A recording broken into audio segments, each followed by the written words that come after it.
Hello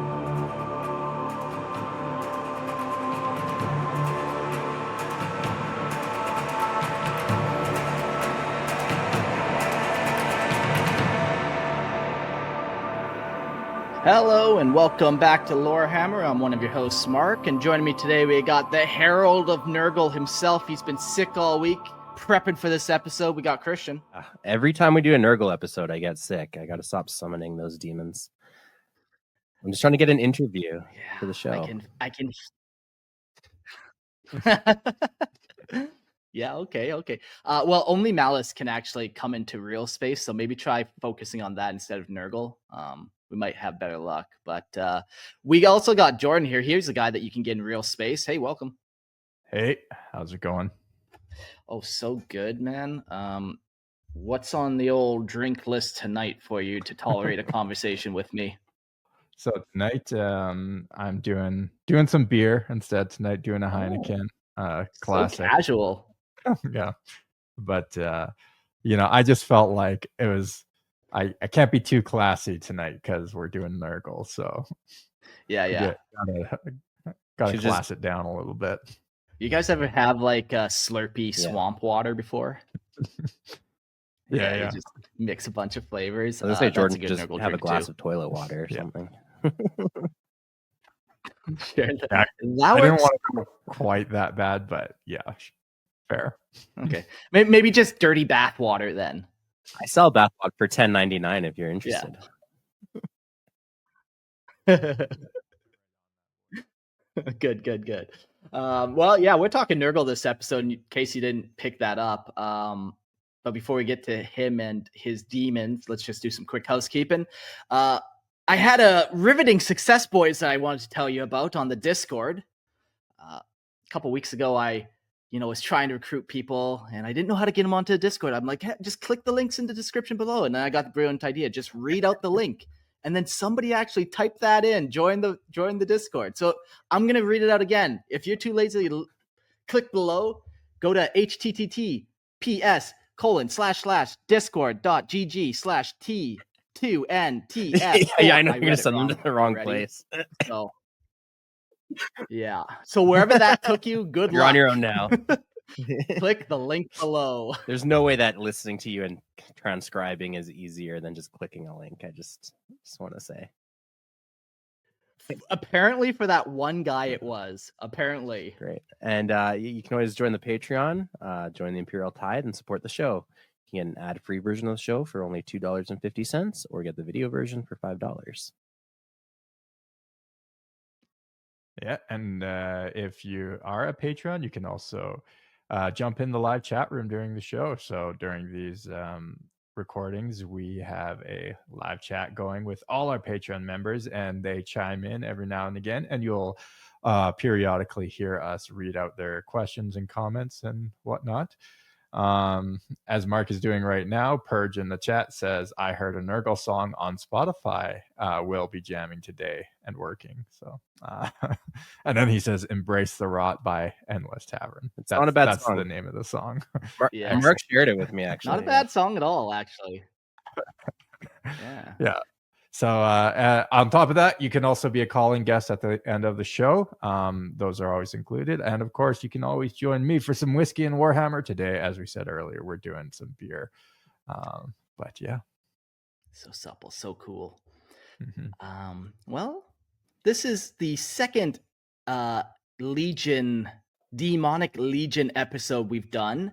The first one we did was a couple days ago about Chinch, and if you kind of got the vibe of that one, what we're doing in this episode is going to be pretty similar.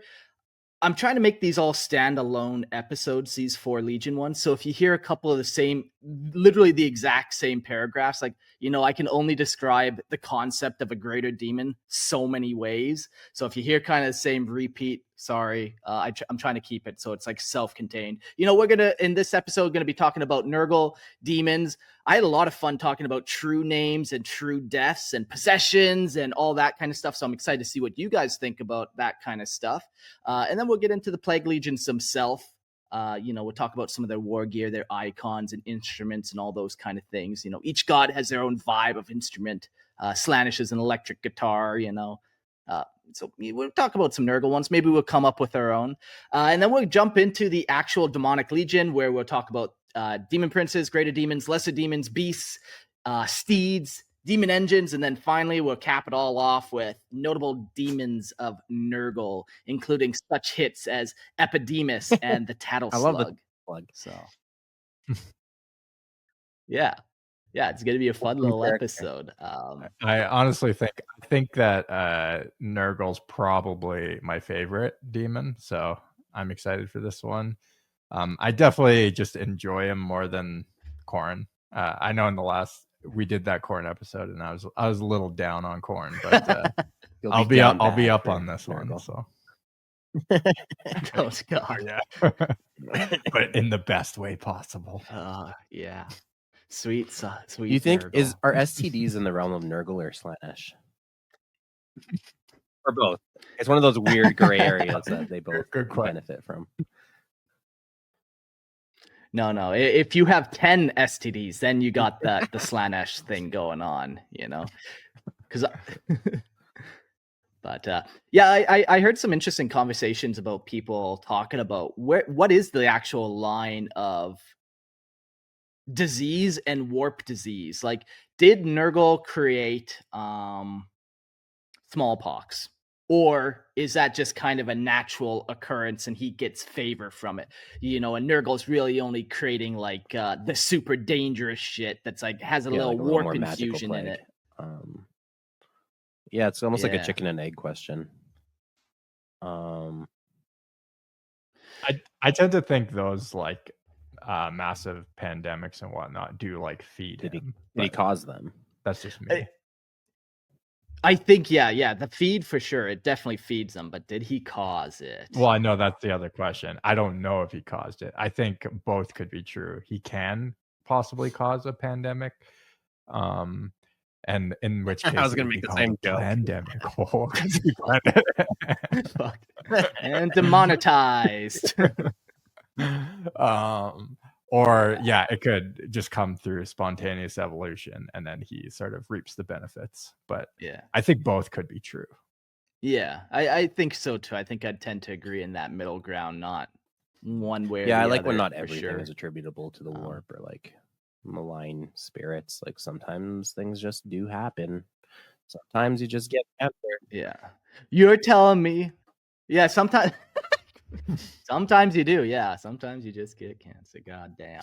All right, well, take it away, Christian. Read us. Let's just do a quick little recap on Nurgle himself. Nurgle, the Plague Lord, is the chaos god of disease, decay, and rebirth, embodying the inevitable cycle of life and death.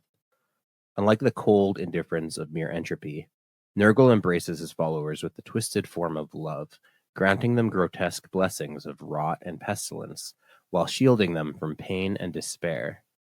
His domain, the Garden of Nurgle, is a nightmarish yet strangely vibrant realm filled with bloated, festering flora and swarms of joyous demonkin, spreading his plagues across reality. To his worshippers, Nurgle is a benevolent father, offering resilience in the face of suffering. But to the rest of the galaxy, he is a horror beyond measure, an unstoppable tide of filth and corruption that rots civilizations from within.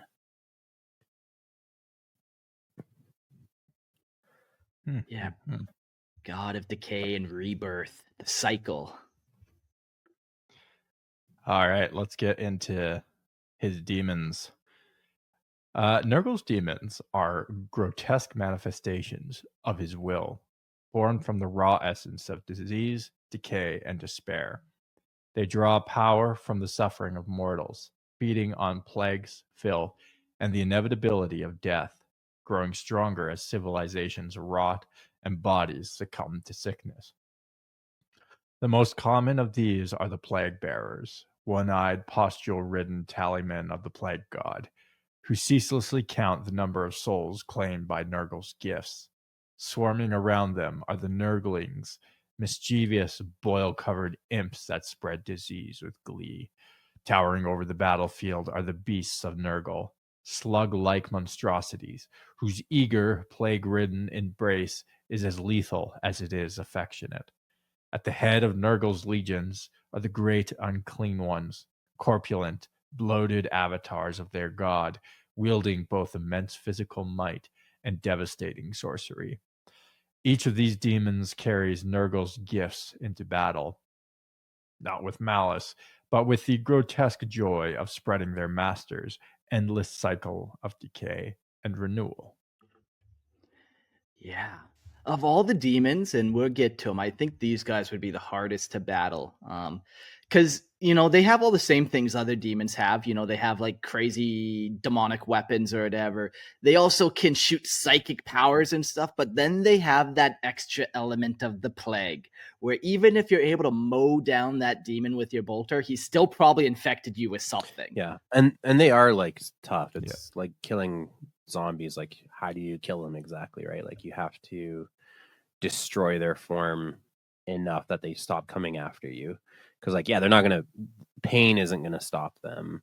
If they lose a limb, they don't care. So you have to like utterly destroy them to get rid of them. The answer is fire. You got to use fire. Yeah. Holy Prometheum, yeah. They're the gift that keeps on giving. So we'll jump to some true names of demons of Nurgle. Though it may wear 100 bloated, pustule-ridden faces in answer to countless blasphemous titles across 1,000 diseased worlds, possessing only one true name, a demonin, like a synonym, but demon version. Yeah. Birthed from the rotting will of the plague god, whispered through the filth-choked currents of the warp. These names are not mere label, but festering conduits of decay woven into the very essence of the demon's existence, impossible for mortal tongues to utter without inviting a tide of pestilence and corruption.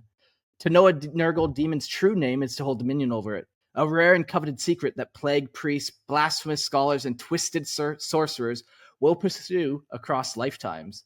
From with it, they may bind a plague bearer, command a beast of Nurgle, or even chain a great unclean one to their will. Ancient, rotting grimoires, like the Tomb of Endless Maladies, bear such knowledge, their worm-eating pages etched with festering symbols of these accursed names.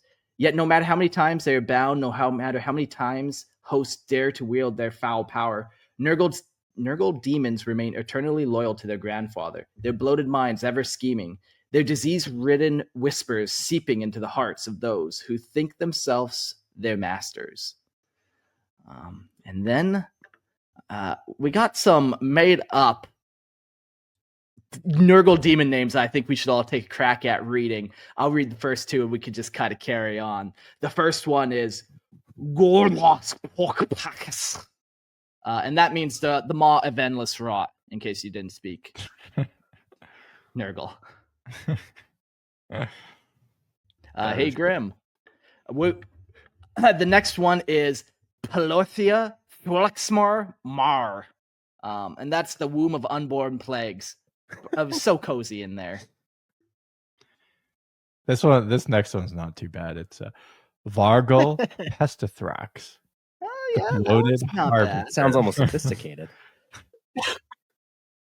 Yeah. I like it. Somebody needs to try number 10 or 12 there. I'll I give think. them a crack.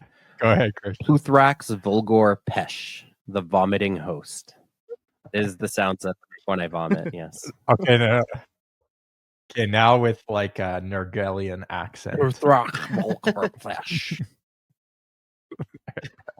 It's the bubbly, Get a little yeah. phlegm going. You nailed it. True names are kind of fun. It's a common concept in most fantasies. We're kind of talking about the chicken and the egg in the last episode of what happens when a demon's created. Is a demon created and then he's given his true name? Or like what I kind of like to think, that the true name is spoken and the power and the meaning and all that then manifests the demon. But the name comes first. That's where the power, the essence of it all is actually. That's the starting true point. And that's why they keep it so secret, because it's like their origin point almost. What do you guys kind of think of that concept? I was never really a big fan of the whole true name business. And I know it comes from other like mythology and stuff, but when they introduced it in 40K, yeah, I wasn't a big fan. That being said, I do kind of like your just What weren't the you whole a fan idea about, of though? like true names giving you power over things and people. Like when it comes up a lot in the Horse Heresy novels, you know, stuff revolving around the Emperor's true name, or you know, a different you know, Primarch's true name. Like to me, the concept is always kind of silly. But what you were saying there with the idea that the name is in the creation process, that's kind of cool. I could vibe with that more so than the other way around. Yeah, it's like Nurgle speaks his dark tongue, and it's not even necessarily so much a name as it is, like the And that description, generates the being. Yeah. And I could see that working not just for Nurgle, but like across the board for any warp entities, right? Like same with the Emperor himself. When he was created, his true name came out, and then like everything that is the Emperor came into fruition too, right? Like his name is the Emperor, by the way.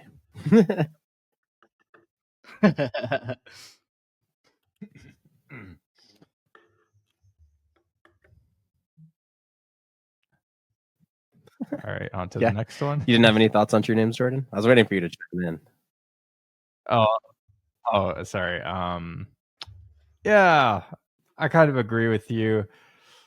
I like the idea of I don't even know if I want to say it. More of just like I don't mind if someone has like a different name in their like native tongue in the world. But yeah, I'm kind of with you. It seems a little tropey. Well, yeah, again, it comes from like real mysticism and stuff, but I guess it has to be included. All right, let's get into true deaths. All right. Hold on, Grimaldi says Dale first, Carnegie, Christian. how to win friends and influence people, saying people's names is key.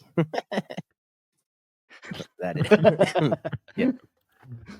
Thanks, Grimaldus. You've been very helpful, Learning Grimaldus. people's true names is essential to making friends, and also summoning their true death. Nurgle's demons, immortal and ever joyous in their decay, endure for as long as Grandfather Nurgle wills it, festering in the warp until they are called forth to spread his gifts. When slain, they do not die, but are merely banished, their bloated forms unraveling into filth and pus before reforming within the Garden of Nurgle, where they patiently await their return. Whether by the passage of time, the desperate prayers of plague-ridden cultists, or the blasphemous rites of disease-ridden sorcerers, yet even these demons of rot and renewal can face a fate worse than mere exile. True death, an utter annihilation of their essence, is a rare and almost inconceivable horror. To achieve such a feat, one must wield relics of immense power, sanctified not by purity, but by faith, twisted in opposition to chaos itself. Holy artifacts bathed in the Emperor's light, like the blade of Saint Celestine, or the searing psionic wrath of the Grey Knight's nemesis weapon, can snuff out a demon's existence entirely, severing it from the warp's sickly embrace. Even Nurgle's touch cannot revive those who fall to such unholy means. For his children, who cherish their immortal cycle of life and death and rebirth, this is a fate more terrifying than any purge of fire or steel. Yeah, the true death is a fun concept, you can kill a demon a billion times and they're going to come back. You're not killing them, you're banishing them typically. But this true death, you know their name, you use some type of super artifact on them, and you're actually able to get rid of them forever, for good. You eliminate their essence. And then I wonder, like, does that mean like you've actually taken power away from Nurgle himself? And the only way to really defeat the gods is to banish them in this way? Yeah, and there's other tools too that can like separate a demon from the warp. It doesn't kill them, but like you have the tesseracts that the Grey Knights use as well that can capture a demon, and just cut them off from that cycle, from the warp, and just keep them self-contained in their own little pocket dimension. Yeah, rare devices, but incredibly useful on like big bads. And of course, the way to kill each demon, it probably gets more difficult with each type, right? Like killing, like giving a true death to a plague bearer or Nurgling is probably much easier than a Great Unclean One. Yeah. Yeah, there's some cool kind of like, if ever you're thinking of relics and how to make some cool relics for yourself, demon true death weapons would be kind of fun. And you just like, okay, what holy ritual was done to this to give it this ability? Maybe the emperor wielded it one time in the Great Crusade and then left this weapon on the planet, you know, but his hand residue is enough to make it a holy artifact. The Emperor's tears or whatever other Yeah. excretion from the Emperor's corpse that you can come up with. Delightful. All right, let's get into possession.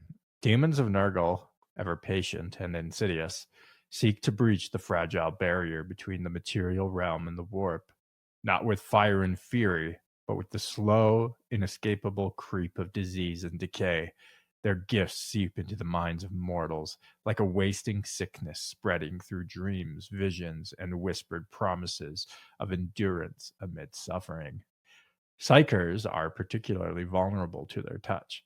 Their souls will open wounds into which Nurgle's blessings take root. When the will of the host crumbles, the daemon's essence merges with the flesh, and the body bloats and withers in equal measure. Its form sagging and corpulent rot, while unnatural vitality keeps it from collapsing entirely. This is the fate of the plague host, a shambling, pestilent vessel through which the demon spreads its corruption. Each breath an offering of contagion to those nearby. Some mortals. That's why you got to brush your teeth. Sorry.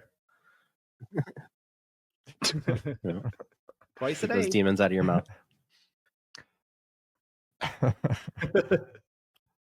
Some mortals, delirious with fevered devotion, welcome possession, believing it a sacred communion with the grandfather Nurgle.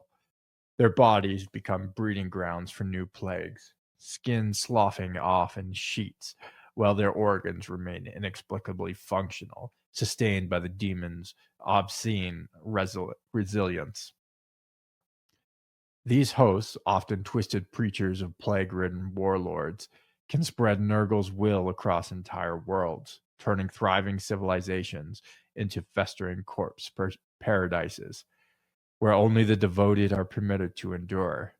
Yet, even more monstrous are the mechanical husks infused with Nurgle's essence, the foul engines of decay.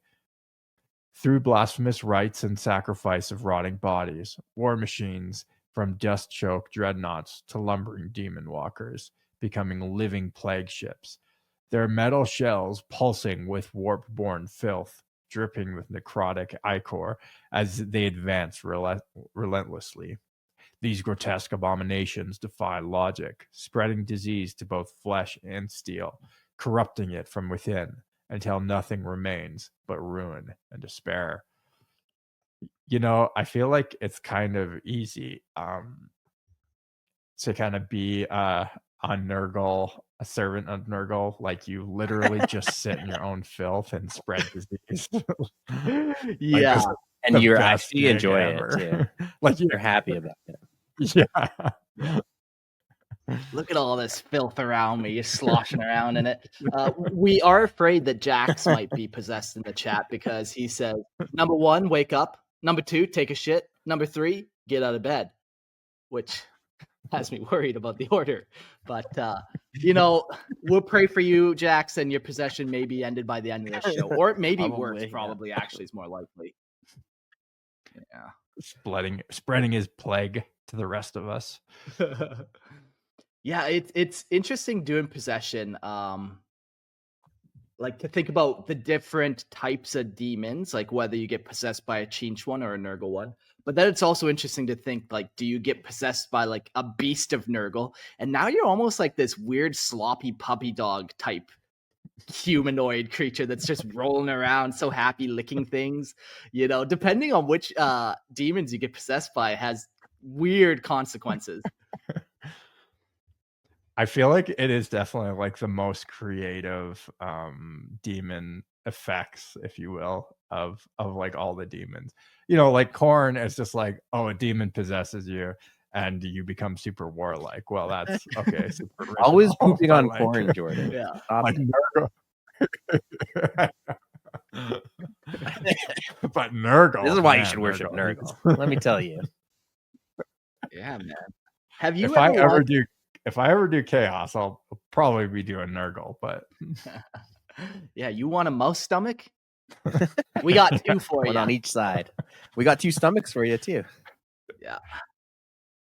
Yeah. But unfortunately, they're not connected to the mouse. They're connected to your asshole. We like to call this reverse eating. So yeah, it's filthy, it's wrong. But Nurgle loves it. One thing you mentioned too there about plague ships and stuff, it's really cool how decay and rot, we always think of it in the biological sense, and of course that is a big part of it, but also like the decay of equipment and ships, and like usually when there's metal, it's like rusted and like decayed and dilapidated. Like I like those aesthetics too as part of Nurgle, right? Yeah. it is cool, yeah. Demons, you can pretty much put them anywhere you want, I guess. I've come to learn. You can put them in a human, you can put them in a weapon, you can put them in a tank. You can put them in a ship, you can put them all types of places, really. Let's talk about Nurgle demon weapons. And they are grotesque manifestations of rot and decay, imbued with the boundless filth and pestilence of the plague god. These are not mere implementations of war, but festering relics, each a pulsing with the diseased essence of a bound demon, eager to spread Nurgle's blessings with every strike. Their forms are crude yet unbreakable. Rusted blades that weep with necrotic slime, maces that burst with clouds of corpse gas, and talons of blackened bone that drip with caustic pus. There's a lot of words here that I'm like, I've read this, but I've never read it out loud, so that's fun for me.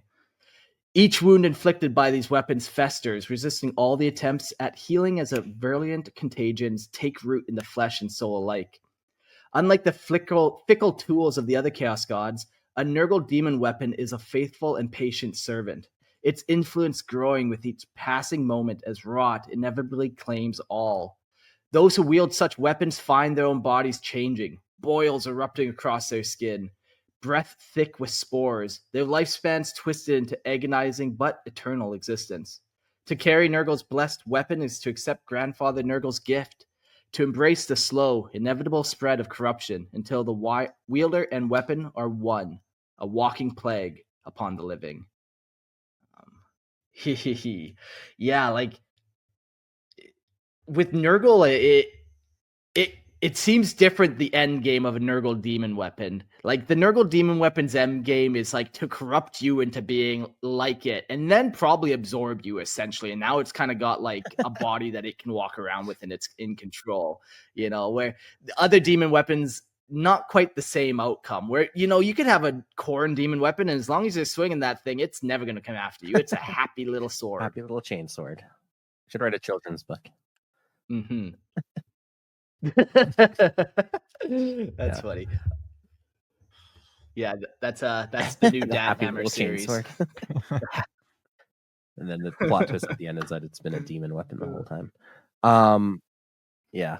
Oh. It's cool, the aesthetics too of all the different demon weapons. Like in Nurgle's case, you get a lot of like jagged, rusted daggers, or you get lots of scythes.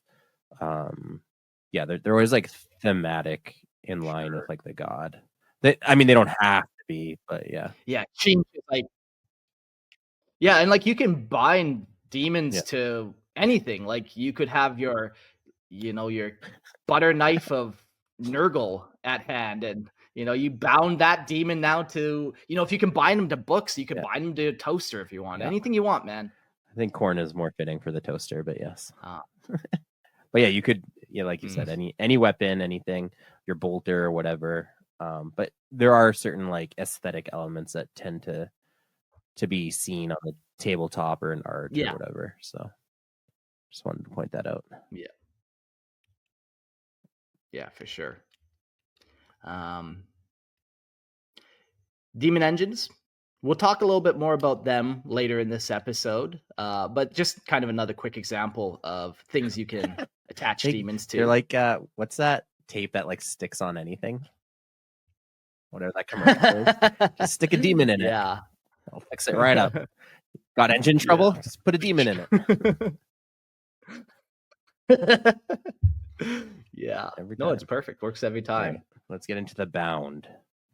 Though demons are bound by their intrinsic nature and the unyielding will of their patron, mortals have long sought to twist the power of the warp to their own ends, binding these entities through profane rites.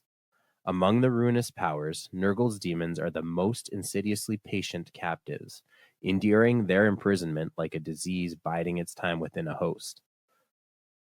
Cults of the Plague God, and even the most desperate radicals of the Ordo Malleus, have attempted to shackle these festering horrors, seeking to harness their unnatural resilience or their gifts of unholy pestilence.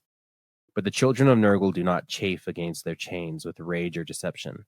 They simply wait, rot creeping into every flaw, corruption seeping into every essence of their captors. A bound plague bearer does not struggle, it spreads. The sorcerer who binds it will find their flesh bubbling with sores, their lungs thick with phlegm, their mind fogging as weariness takes root. No incantation or warding sigil remains untouched by decay. Every attempt to strengthen the binding only hastens its erosion.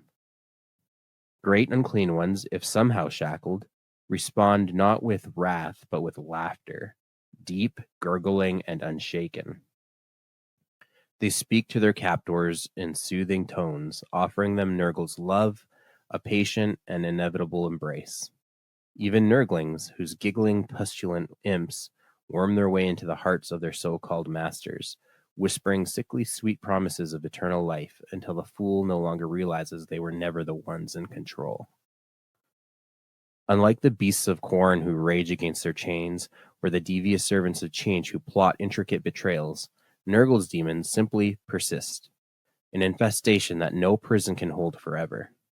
No shackle is immune to rust, no lock is free from corruption, and no mortal can resist the slow creeping touch of entropy. The true horror of binding a demon of Nurgle is not that it will lash out in fury, nor weave some complex scheme, but that one day the binding will fail, not in a moment of defiance, but in a slow, inescapable collapse. And when it does, the demon will still be there smiling, waiting to embrace the fool who once thought to control it. Yeah, that's like unsettling in a whole other way. Like, and it's almost it ties well. Like if you have ever had health complications and things, kind of like, it's always like a lingering worry, and that's kind of how Nurgle operates. Like, if you're trying to bind this demon or whatever, use it for your own ends. It's now you've kind of chained yourself to it. It didn't chain yourself. You didn't chain it. You chained yourself to it, right? So you're like, now it's always going to be a problem for you. You're always going to be worried about this disease eventually coming to the forefront. Yeah, it's creepy in its own way. It really is. And it just shows how like Nurgle operates is so different than the other Chaos Gods. Like, he's not out here to hurt you necessarily. He loves you. He wants to spread his blessings upon you. And even his demons kind of reflect that, where he just kind of accepts it. He's like, well, I'll spread pestilence for you as well. It doesn't matter to me. Now I'm bound to real space. Lucky me. What they wanted. Yeah. All right, let's get into the Plague Legions. They are the rotting hosts of Nurgle, seeping forth from the blighted depths of the realm of chaos. They shamble, bloat, and burst their way into real space. When the veil's thin, vomiting forth grandfathers. Man, I just... Oh, sorry. The descriptors Just in this are having just flashbacks so of your grandfather's vomit. Yeah. All right, let me start that sentence again. They shamble, bloat, and burst their way into real space when the veil's thin, vomiting forth grandfathers' rancid generosity.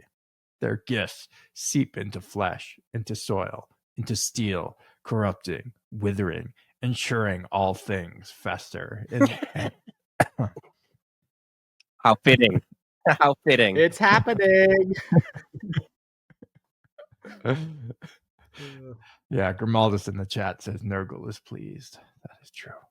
To those writhing beneath their assault, the legions are a wall of filth and ruin, a tide of gangrenous flesh and weeping sores. Yet within the madness there is purpose. For as a pox follows its course, blossom, festering, killing, so too do the plague legions toil in unholy order. They are the gardeners of ruin, the midwives of disease, their labors ensuring that all things rot in their season. They lurch from the land of the Plague Lord, these swollen, suppurating hordes, laughing with choking mirth. Oh my god! I'm very visual, so I'm like I'm thinking of, yeah, I'm picturing just these like laughing Jabba the Hutts, just like, and the joy of Nurgle spreads into you as you join in the laughter. Before you realize you too are doomed. Mm-hmm. Oh my god. Yeah. Stop writing this good, Mark, okay? Where they pass the air, curdles, metal corrodes, and flesh of the living sloughs from bone. Theirs is a boundless charity, their master's kindness spreading in boils and filth, leaving behind only suffering, stagnation, and inevitable, unrelenting death. Each legion is a child of Nurgle's unwholesome fecundity, a piece of fecundity, okay, a piece of the endless cycle of degradation and rebirth. The Fecundus Legions kneel at the cauldron, stirring filth, mixing pus and bile into new virulent strains. It is their joy to cultivate new plagues, their laughter echoing as they unravel the flesh of mortals to refine their ingredients. The infectious legions carry their burdens forth, dragging sickness into new worlds, their bodies swollen and dripping hungry pestilence. They are the touch that spreads, the first whisper of infection before the shrieking comes to death. Now we're getting into some of the flavor of the legions with these different kind of the infectious, the fecundus. Fecundus sounds gross, but it just means very fertility, fun for the record. Oh, and then they're always making new ones. Okay. You live, you learn. We'll carry on with the Plague Legions. The Pathogenous Legions are the bloom, the apex of contagion, an unstoppable sickness made flesh. They engulf, overwhelm, shatter defenses with the inevitability of unchecked diseases. Where they march, the ground heaves with bile, the very air thick with corruption. The epidemic legions spill outward in an avalanche of rotting flesh. Their numbers bloated like a corpse left in the sun. They swell, spread, surge forth in an unstoppable deluge of disease, ensuring no corner of existence is left untainted. The rot legions take their pleasure in ruin, their blessings crumbling walls, rusting armor, and reducing all to quivering, perturescent ruin. They do not simply conquer, they mulch, turn cities to sludge, lands to futile swamps. Foetid. There's so many fucking gross words, both to say and to know. So their passage sowing the garden of Nurgle in festering soil. The Morbus Legion are the executioners, the maggot-crowned reapers, the harbingers of stillness.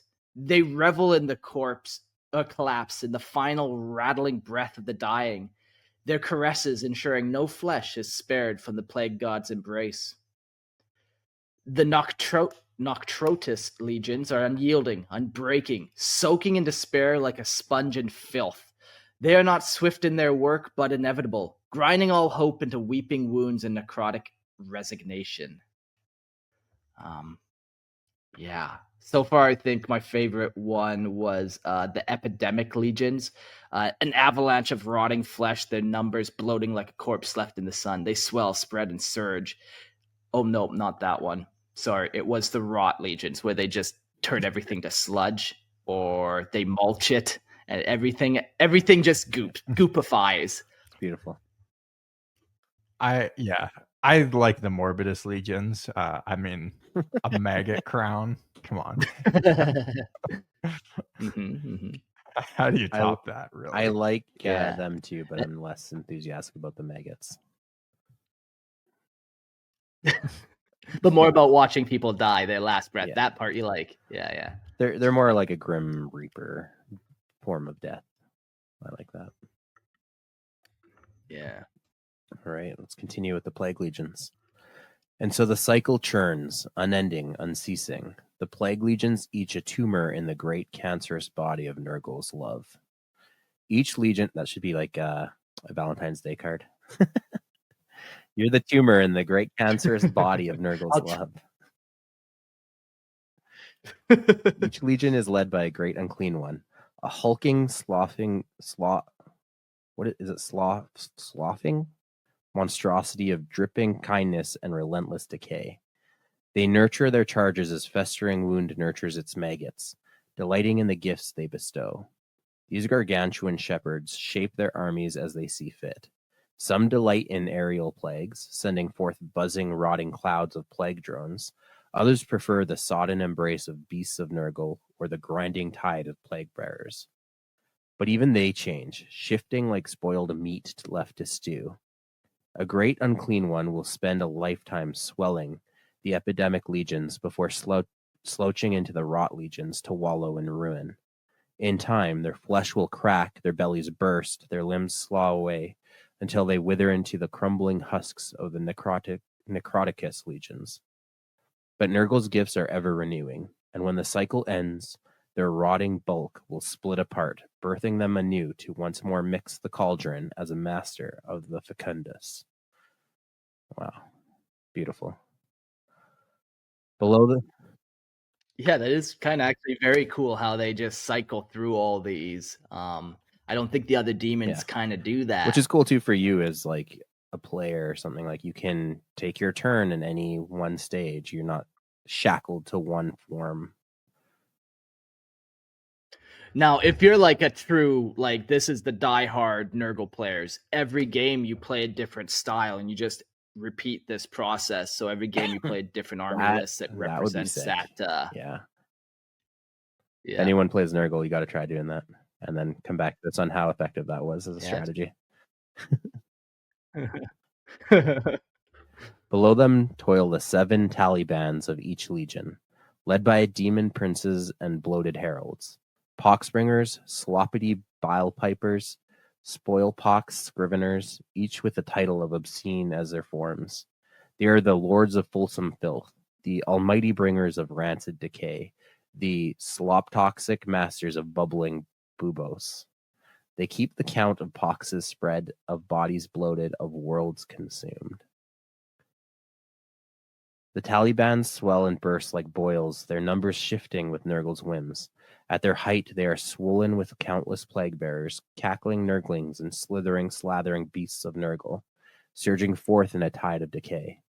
In lean times, they shrink to hardened cores, their filth condensed, their pestilence sharpened, waiting only for the next cycle of plague to come again. For it always does. Always. Bubbling bublios, eh? Bublios. The Taliban as well. Just clarify Taliban. Tomato. Tomato. All right, shall we get into their sickly war gear? This should be fun. The war gear of the Plague Legions, such as the wrought banner of unyielding decay and other vile relics, channels the overwhelming filth and pestilence of Grandfather Nurgle, spreading disease and despair across the battlefield. These foul artifacts exude clouds of infectious miasma, wilting crops, rusting armor, and the blackening of the lungs of all who inhale their tainted air. Instead of instilling panic through sorcerer's trickery, they sap the strength of the enemy, leaving them wheezing, feverish, and too exhausted to fight.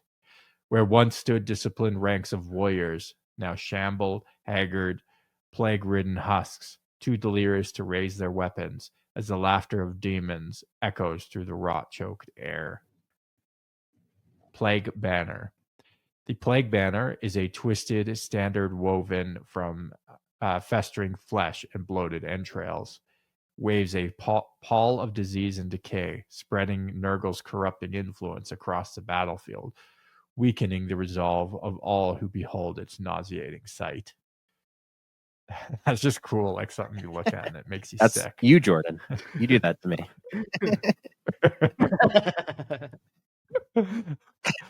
Plague Banner Jordan. I serve my lord, my grandfather. The icon of Nurgle is a grotesque pulsating symbol of decay and rot, a fetid banner that exudes the malignant power of Grandfather Nurgle, spreading his diseases and corrupting blessings across the battlefield. His twisted, decayed form seems to rot and regrow with every passing moment, festering with pustules, that's a funny word, and dripping with the foulness of the warp, inspiring unholy resilience in Nurgle's followers, while bringing sickness and despair to their enemies. Instrument of Chaos. The instrument of Nurgle is horrific. Is a horrific, plague-ridden device of decay, imbued with the fetid essence of the warp, its discordant sound resonating with the plague-filled screams of the diseased ones. When struck, it emits a putrid, lurching melody that echoes with the sickening rhythms of death, causing enemies to buckle under the weight of sickness, despair, and nausea as their bodies begin to rot from within, while their minds descend into madness. Yeah, cool. These are mostly just banners, these pieces of war gear, but it kind of gives you some ideas of what to do when you're building your guys, or just what the different legions banners might look like. You know, you could have a plague banner, or you might just have an icon of chaos, and then what does the Fecundus banner look like? You know, you could kind of come up with some stuff then. A rotting corpse. Yeah. The instrument of chaos, typically I feel like is like a bell for Nurgle. Yeah. Jordan, you're a musician. What instrument would you play for your grandfather? I'm not sure. Maybe a harpsichord or something. Does not okay, seem- okay. No, I always do enjoy in 40K, not just with Nurgle, but you know, things like the war singers and stuff, like incorporating noise music as a weapon. I think it's always kind of a fun idea. Yeah. Once Sonic, once again, question is the brown note a Nurgle weapon or a Slanesh weapon? I think it depends on what you do with it. The poop, the brownness of it all. Yeah, when it comes out, like, do you try shoving it back up inside you? That might be. I was gonna say might that be could go both Slanesh-y. ways. That's not That could go both ways. You're right. disgusting. Worst kind of people. Yikes. Yeah, let's get into the actual members, the demons that make up these legions. And the top of the hierarchy is demon princes. Once mortal champions of chaos, demon princes have transcended their former existence, ascending to immortality as favored servants of the dark gods. A Nurgle demon prince is a twisted, grotesque embodiment of Grandfather Nurgle's will, born from the corrupt union of mortal ambition and the blessings of disease. Their purpose is to spread the gift of Nurgle, a gift of decay and renewal, where death is merely a step towards rebirth in the form of a festering, unholy resilience. These demon princes serve as harbingers of the plague and pestilence, leading armies of Nurgle demons to corrupt and annihilate entire worlds. They revel in the slow, painful suffering of their foes, knowing that in the end, all things must succumb to rot, and from that rot, new life will sprout in the name of their benefactor. Appearance. The appearance of the Nurgle Demon Prince is a horrifying sight, an amalgamation of twisted flesh, pus-filled wounds, and disfigured limbs. Once mortal, they have been mutated and warped by Nurgle's divine favor into a monstrous form, often covered in layers of rotting flesh, bloated with corruption and decay. Their bodies ooze with putrid sores and festering boils, exuding an ever-present stench of decay that causes all nearby to gag and retch. Eyes may be clouded or missing entirely, replaced by sickly green slits of festering pustules, while their mouths stretch wide in an endless, mocking grin, exuding an aura of sickening joy.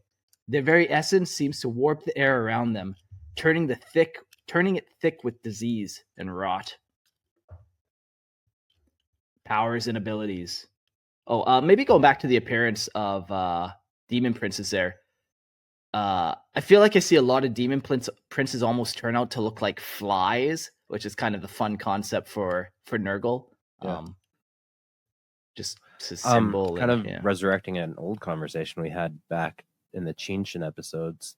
The demon prince model that we talked about back then, the current one, he's kind of generic and doesn't. We were saying how he didn't fit a change theme very well, but I also don't see him really fitting a Nurgle theme very well either. He just doesn't have the right rotting parts and pustules. Yeah, and like it's all encompassing the rot too. So even if they came out with like, oh well, it's got a head that's slightly nurgly, it's like no. Yeah, I need that whole model to be covered in filth. Which is good news because it's probably not the hardest thing to model. Just slap on piles of green stuff. And they used to have a dedicated Nurgle Demon Prince model too at one point. It's a little bit older. Yeah, that's old, but it looks good.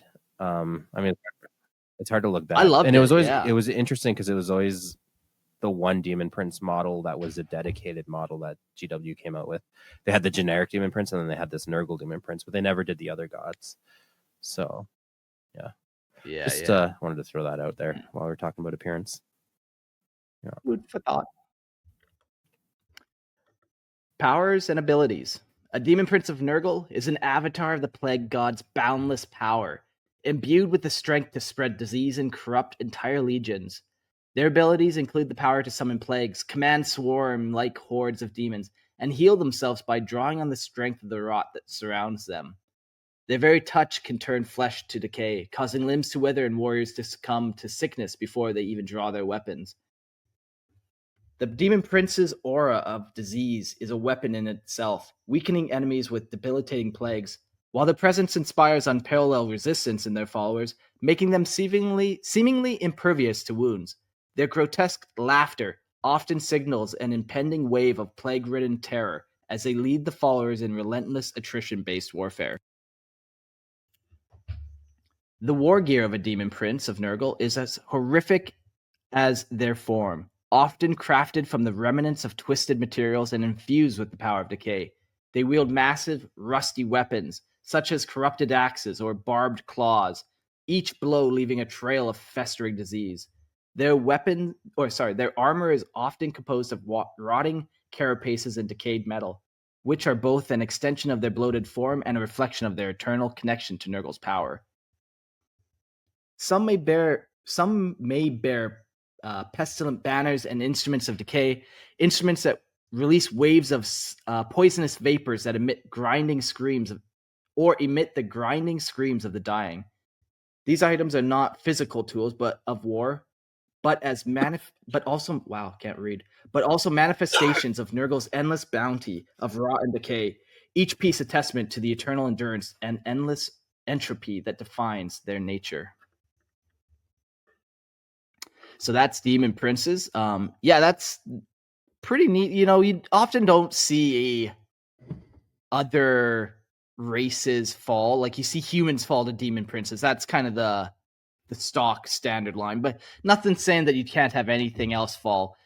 We mentioned Harud going to Chinch, but Harud could just as easily go to Nurgle. They absolutely love being in like a filthy, dark environment. Yeah, and everything around them just decays, breaks yeah. down anyways. So like Yeah. they got that. Yeah. So, have turn one of those into a demon prince, and that'd be pretty cool. If you haven't seen a picture of a Harud before, definitely go Google it. It's pretty funny. It's funny. You describe them so like dangerously, and then you're like, they're pretty funny. Look at them. They're like swamp creatures. Like Yes. Now, I kind of wonder, like if you guys have read like Space Marines encountering any legions of Nurgle, either in codexes or books, how they like respond. Is a Space Marine like well adapted? I know obviously they're like superhumans, but are they well adapted to something like Nurgle, like with their powers? Just a scent that's so overwhelming seeps into your body armor, like where it like forces you to like just start throwing up. Like I don't know, like that's how I see how they would impact people on the battlefield. Like it would almost be debilitating. I don't know if you guys like how other um yeah. soldiers on the battlefield respond to this kind of weaponry. I won't say what book this is from because it is in the Horus Heresy. So I don't want You're to Yeah. reveal the hand to Jordan here. But yeah, no, there's definitely one part where they're fighting some Nurgle demons, and like, yeah, they the smell leaks into their armor and they want to vomit and stuff, but since they have the willpower, they usually won't and stuff. Like It's just like they're pure discipline. yeah, but it's not that they don't notice it, and it's not that they're not taking like everything inside them not to. It's just like where everyone else would vomit, they're like still kind of. Especially if you're a Space Marine, like vomiting in your helmet. Yeah. That was Especially with the hyper acid spit. Yeah. that'd Could be a problem. I wonder if like orcs fought. Like, can orcs smell? Well, they do have nostrils. Yeah, I would imagine. Yeah. I feel like they would be more adapted to fighting Nurgle legions, but I think it's like my supernatural, right? Like, yes, a Space Marine can tolerate extremes of like the normal, but when you have like the supernatural element of like this smell is a supernaturally disgusting smell, or corrosive element, or whatever have you, noxious gas, that it even penetrates through normal defenses or a Space Marine's biology, right? But yeah, you will encounter Nurgle soon, Jordan, on your reading quest. So Yeah. Good. Yeah.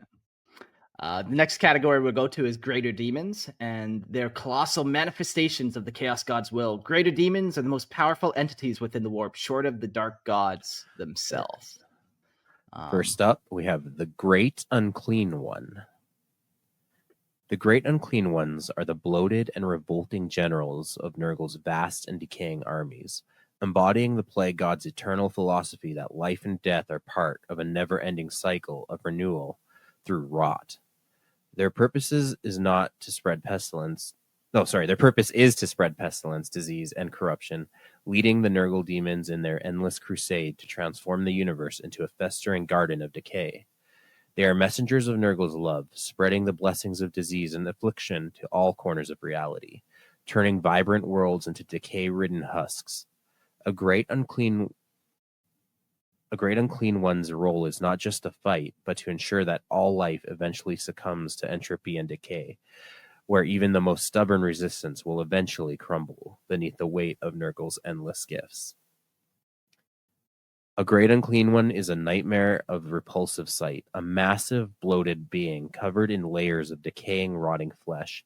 Their size and form often appear almost Herculean. Though their body is far from healthy, it is swollen with festering boils, wriggling maggots, and open sores that pulse with thick, greenish pus.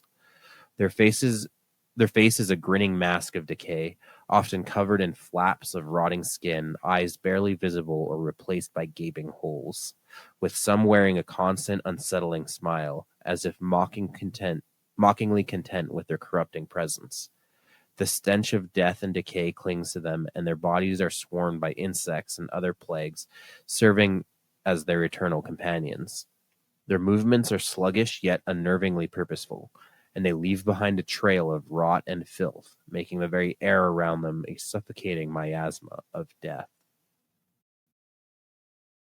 their powers and abilities. The powers of the Great Unclean One are vast and centered on decay, disease, and entropy. They are capable of summoning plagues that warp reality itself, causing entire regions to become breeding grounds for infection, twisting the land with illness and decay. Their immense size makes them nigh invulnerable to many forms of attack, as their infected flesh regenerates quickly and is nearly impervious to harm. Their aura of pestilence weakens and sickens enemies within their vicinity, causing them to succumb to nausea, rot, and decay before even engaging in battle.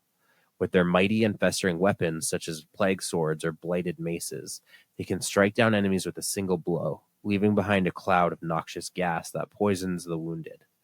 In battle, they are not simply powerful opponents, but catalysts of destruction, turning the battlefield into a horrific realm where their enemies slowly degrade into lifeless husks, their vitality drained by the touch of the Great Unclean One. The Great Unclean One's war gear is a grotesque reflection of their bloated and decaying form, with every item an extension of Nurgle's blessing of rot. They wield massive plague-infused weapons, such as enormous bladed swords, maces, or plague toads, each struck with the decay-inducing power that inflicts far more than just physical damage.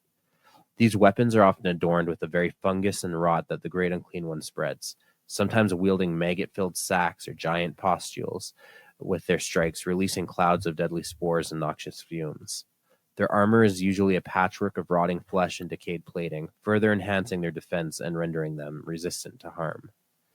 Additionally, they may carry icons or banners of Nurgle, symbolic representations of their master's glory, which serve to bolster their own forces and send waves of blighted joy to those who fight for the Plague God. These items are not merely tools of war, but physical manifestations of Nurgle's eternal, unyielding rot, spreading suffering wherever they are wielded. Yeah. Definitely one of the coolest miniatures, man. The Great Unclean Ones. Just these fat, lumpy, gross creatures that are so big. Like, just imagine the scale of actually running into one of them if in like real life. Like on tabletop, they're big mini, man. In real life, they're like these 50-foot tall fat men that are trying to like hug you and give you have sickness. Teeth for stomachs and all kinds of maggots crawling. Yeah. There's a phobia about being scared of like holes.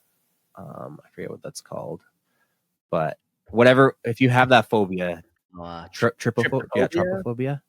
If you have trypophobia, definitely these models are not for you. Yeah. We'll jump to lesser demons now. Maybe a quick thought here just to consider while going through this. Like, you know, Nurgle can make any demons he wants, but it seems like they always fall into these categories. And like all the gods only have one greater demon. Would it be interesting at all to see more than one greater demon for the god? Is that something we care about even? Or does the god kind of just need only one? What do you... I like the thought. It's kind of at odds with the rest of my opinions on chaos. I think the other demons should be more varied, but I think they should have a signature greater demon. I think that it's easier to identify and like pick out that special unit that kind of like embodies that god's essence, whereas you could have like a bunch of other mishmashed demons, which I actually prefer. I don't like that they're all uniform, except for the greater demons. But that's my 2 cents. Yeah. I kind of like that thought too. Yeah, you have the greater demon. Definitely, that's a static. They're all pretty well the same, roughly. But then, yeah, when you have lesser demons, maybe that's where they branch out, get a little more varied. Beasts, obviously, like no rules on them. Yeah. You could also with Nurgle too, and depending on the demon, like Nurgle, Chinch, like Khorne doesn't need a bunch of different types of demons. He's like, yeah, no, my bloodletters are just fine, thank you very much. He's not the most creative type either. He's not out there making a bunch of new demons. So I guess it would also depend on the god and how many different Yeah, I was variations there gonna are. go in the opposite direction. And what if they had one kind of greater demon template, but then each god took an aspect of it and morphed it into what it should be? I think that idea is going to be less popular. Like, I don't even totally like it, but in theory, Yeah, like, just something to throw out there. All right, shall we get into the plague bearers? They serve the purpose of spreading Nurgle's blessing of decay and death, filling the world with disease that weakens and breaks their enemies. They are used as a tool of Nurgle's will, advancing with mindless determination to crush resistance and lay waste to the mortal realm. They also function as messengers of the plague gods, endless cycle of decay, heralding his will and creating the fertile ground for the next stages of rot and rebirth. They are part of Nurgle's grand design, an extension of his endless desire to watch the universe wither and die in continual, inevitable process of decay. Their appearance. Plague bearers are grotesque and disease-ridden, their bloated, pus-filled bodies a testament to the corruption of Nurgle's influence. Their skin is usually mottled and green, covered in oozing sores, blisters, and lesions, while insects and maggots crawl across their bloated form. They have large, empty eyes that exude an air of unearthly apathy, for they are far beyond fear, pain, or regret. Their mouths are gaping, often with chunks of rotten flesh hanging from them. Despite their grotesque appearance, they are not aggressive in manner, often moving in a slow, relentless shuffle, spreading their lord's will with every step. Powers and abilities. Plague bearers are able to summon the power of Nurgle to spread the gift of disease, and their very presence causes decay and rot in the surrounding area. Their aura of contagion weakens and poisons their enemy, causing debilitating diseases to spread like wildfire among their foes. Their resilience to pain and death is immense, as they are almost impervious to injury due to the corrupting powers of Nurgle, allowing them to continue fighting, even after suffering grievous wounds. Their weapons, often imbued with foul energy, can carry the same powers of decay, slowly breaking down the bodies of those who strike. War gear. Plague bearers typically wield simple but highly effective weapons that reflect the decaying influence of Nurgle, such as plague swords, rusted blades covered in decay, or plague cleavers that can cleave through armor with ease. Their weapons are often dripping with toxic bile or diseased ichor, spreading infection with each strike. While their weapons are not necessarily grand or complex, they are deadly in the context of their purpose: to bring suffering, rot, and disease to the mortal world. Some plague bearers may carry the icon of Nurgle's banners or other symbols of their lord's will, further invoking the blessings of their patron during battle. Okay. Yeah. Plague bearers, they're little when compared to like Great Unclean Ones, but they're typically fairly large too, aren't they? Like 8 feet tall or something. It's hard to tell the scaling on the tabletop, but like compared to you or me, yeah, they're big, even though they're small. Yeah, like they're tall, they're bloated as well. So even like that dimension is weird. Like their fingers would all look so sausage like. Like everything is just disproportionate. Yeah. And I was just gonna say in regards to their appearance too, they often appear, and this is typical of them, but not exclusively, to have like big singular eyes and a single horn. Is very like Nurgle-esque in imagery. A lot of the antlers too, very Nurgle-y features that you see.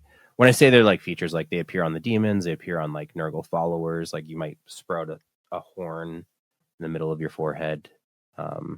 very Nurgle themes in like Yeah, their have you design. ever seen like an elk shedding its velvet Yes. from its? Yeah, like it's a Course. crazy looking sight. Yeah. Very Nurgle-y. Yes. But anyways, what are you gonna say about heralds? We haven't mentioned heralds at all in any of these god episodes that we've done. Heralds are heralds of the gods. A herald, you can't use the definition when describing it. No, they proclaim their god's coming.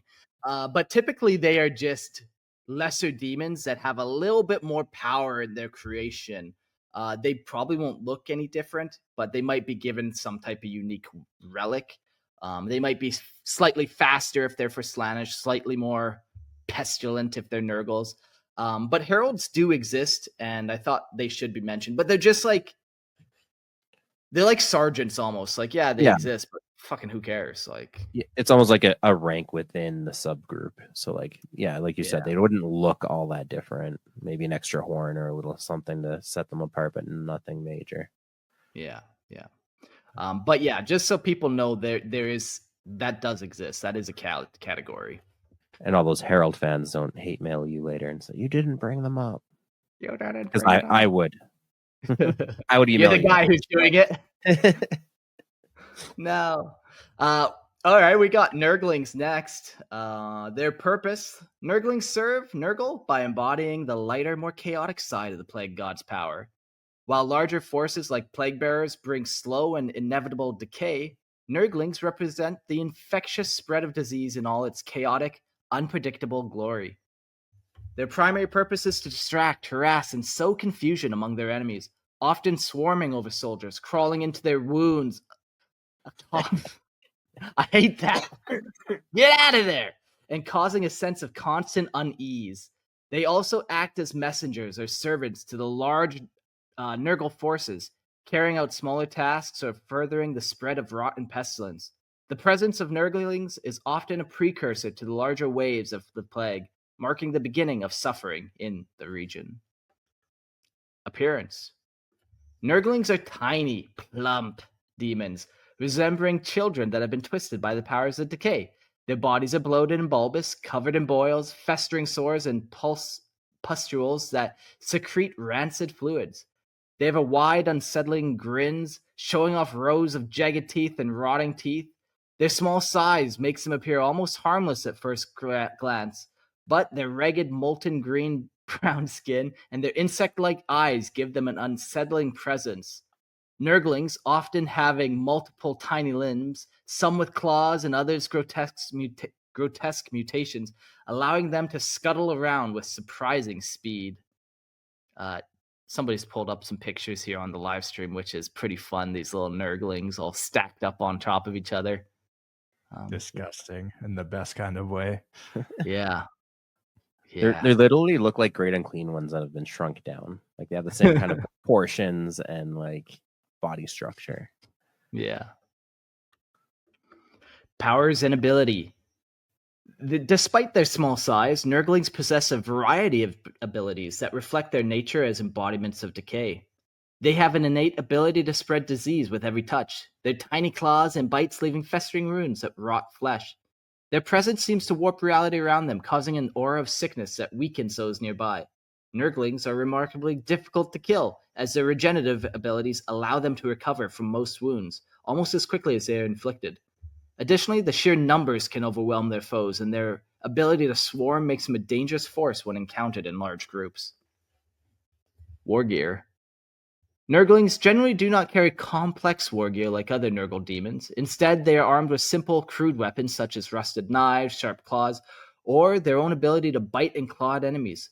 Some may carry small makeshift tools or implements that suit their nature. Implements, such as tools for spreading disease or carrying sickening spores. However, their true weapon is their overwhelming numbers and their ability to spread plague and rot wherever they go, infecting their enemies with the very touch of decay. Their tiny size allows them to crawl into places that larger creatures cannot, often using surprise and sheer persistence as their primary means of attacks. Yeah. fucking gross. I don't like talking about them crawling into places. I don't like it. They're in your Oh, yeah. vents. They're I under your love it. floorboards. Yeah. Yeah. They the models too, they're often depicted like you'll find them like everywhere on a Nurgle army. Like you'll have little ones like, and they're usually like mischievous and kind of like funny, like doing funny things. Like they'll be hanging off of things. Like you could have a plague marine, and then you'll have a little Nurgling companion, running off with an item of some kind. Yeah. They're just liberally spread around the army, which is always a Yeah. fun little look for the Nurgling game. Spot the Nurgling. Kind of going back to the heralds discussion, just in the chat there, Grimaldus is talking about Epidemius. I think he's concerned that we downplayed how heralds are. Epidemius looks like a plague bearer. He's just hefted on a big throne, carried by a bunch of Nurglings. So again, like if you got him off that throne and he was just walking around, he would look like any other plague bearer. So Yeah. I just wanted to point that out. Yeah, and at the end of this episode, we will talk about him. Like he is a named character, and he is special beyond just being a herald. I feel like, He's like a herald of Nurgle, but yes, he is more special too. Yeah, like we'll get to him when we get to him in this episode, but we'll remember to berate Ursats later. Break him over the coals. Yeah. The other thing we aren't really talking about in this episode, because we'll talk it next time we do the Chaos Gods go around, is Poxwalkers. And what are the Pox beasts called? I forgot what they're called. They're like beastmen, but for the plague beasts, maybe. No, but either way, whatever they are, it's not important for this episode. When we come back around, like this is the demonic legions, but eventually we're gonna do the cults of the gods, and in the cults you'd find like the beastmen, and poxwalkers are probably in there too, because they're typically mortals that have then died to some Nurgle disease and kind of reborn as this poxwalker. So it's not necessarily from the demonic legions, it's more that mortal followers route, the cult route. So they do exist, but like I said, not this episode, another one. Pestigores is what you're looking for. Pestigores, yeah. Very cool, very fucking cool. Just abhumans that humans that fucked a goat and made these abhumans. Now we got pestigores, and these ones specifically did a sick goat. Oh no, they fucked the wrong hole. Makes it extra vile. Very vile. Speaking of beasts, there are beasts of Nurgle, unrestrained by humanoid form. The beasts of the warp are chaos incarnate in primal, terrifying shapes, and we'll get to the beast of Nurgle itself. The primary role of beasts of Nurgle is to act as a living tool of devastation, wreaking havoc among their enemies and creating a path of rot and ruin. They are used to charge into the fray, crashing into enemy lines, trampling through ranks, and spreading pestilence wherever they go. That should just be like a tagline on pretty much all Nurgle demons. Their ferocity and durability make them effective shock units, able to disrupt enemy formations and break their morale. They are also a reminder of Nurgle's dominion over all life, showing that decay and death are inescapable, and that even the mightiest of foes can fall before the plague god's unstoppable forces. Beasts of Nurgle are colossal, hideous creatures, often resembling a grotesque fusion of beasts of vermin, their bodies bloated and covered in festering sores and oozing pustules. Their forms are an amalgamation of various creatures with bloated, swollen bodies, malformed limbs, and gaping maws full of diseased teeth. Their skin is a sickly shade of green or brown, sometimes mottled with patches of rot, and they are often covered in crawling maggots and flies. Their faces are a horrifying blend of beastly ferocity and decay, with bulging, bloodshot eyes and noses covered in sores. Despite their monstrous size, they are often surprisingly quick, loping along with disturbing ease as they charge into battle. Beasts of Nurgle possess a variety of abilities tied to their nature as embodiments of rot and decay.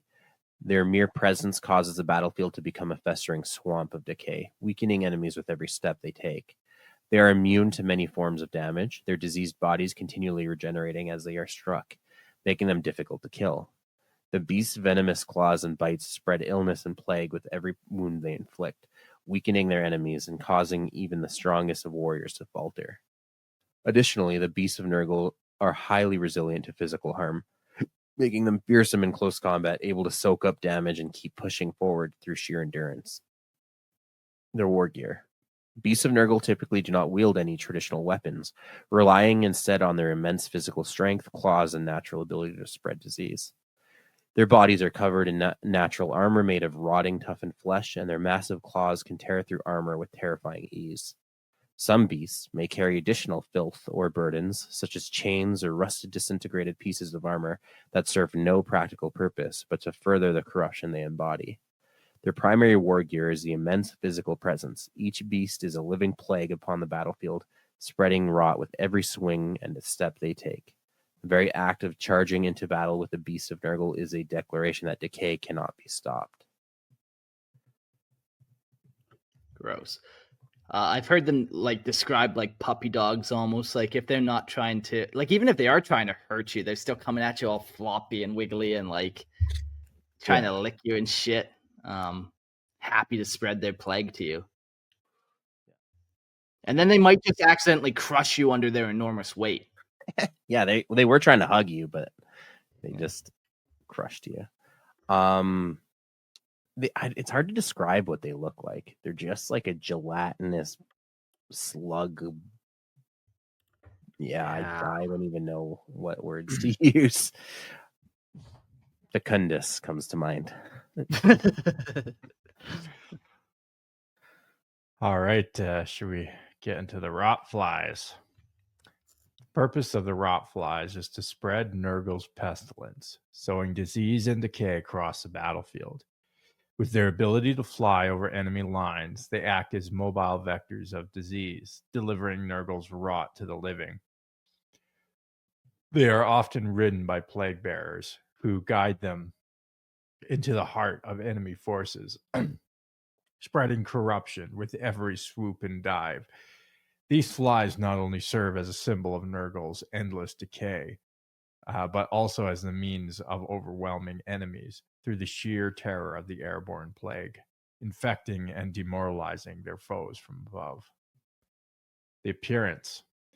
Rot flies have a grotesque, bloated appearance with massive, writhing bodies covered in festering sores, pus-filled tumors, and diseased patches of skin. Their wings are ragged and torn, leaking viscous, foul-smelling fluid as they beat to keep the creatures aloft. Their faces are horrific, with jagged mandibles and dripping, rotting eyes that ooze toxic bile. When ridden by plague bearers, the flies are often adorned with additional symbols of decay, festooned with fungal growths, trailing filth, and often covered in the wriggling mass of nurglings that accompany the flies' bloated, decaying bodies. That is a insane mount to have. Wow. Yeah, fucking tight. Their powers and abilities. They possess the ability to spread plagues and rot wherever they fly, infecting the land and enemies they strike. Their bites carry the horrific disease of Nurgle, weakening and withering the bodies of their victims. The flies can also vomit foul, corrosive bile, further disintegrating their foes, and when ridden by plague bearers, they become even more dangerous, as the plague bearer controls the flight path and directs the flies' devastating attacks. Their aerial advantage makes them highly effective at disrupting enemy formations and spreading fear, as their swarms can break the morale of even the most disciplined forces, rendering them vulnerable to the decaying touch of Nurgle. And the war gear. While rotflies do not wield traditional weapons, they are imbued with the corruptive power of Nurgle itself. Their bodies are living vessels of pestilence, spreading disease wherever they fly, and they often vomit toxic bile or exhale clouds of toxic spores to infect enemy units. When ridden by plague bearers, The flies may be equipped with additional Nurgle-themed equipment, such as festering banners or other symbols of decay, which aid in spreading corruption. These flies' primary weapon is their ability to spread Nurgle's rot, inflicting debilitating sickness upon their foes with every bite, sting, or touch. Their true power lies in their role as instruments of decay, allowing plague bearers to ride into battle and spread the plague god's will across the battlefield. Fun. Yeah, the flies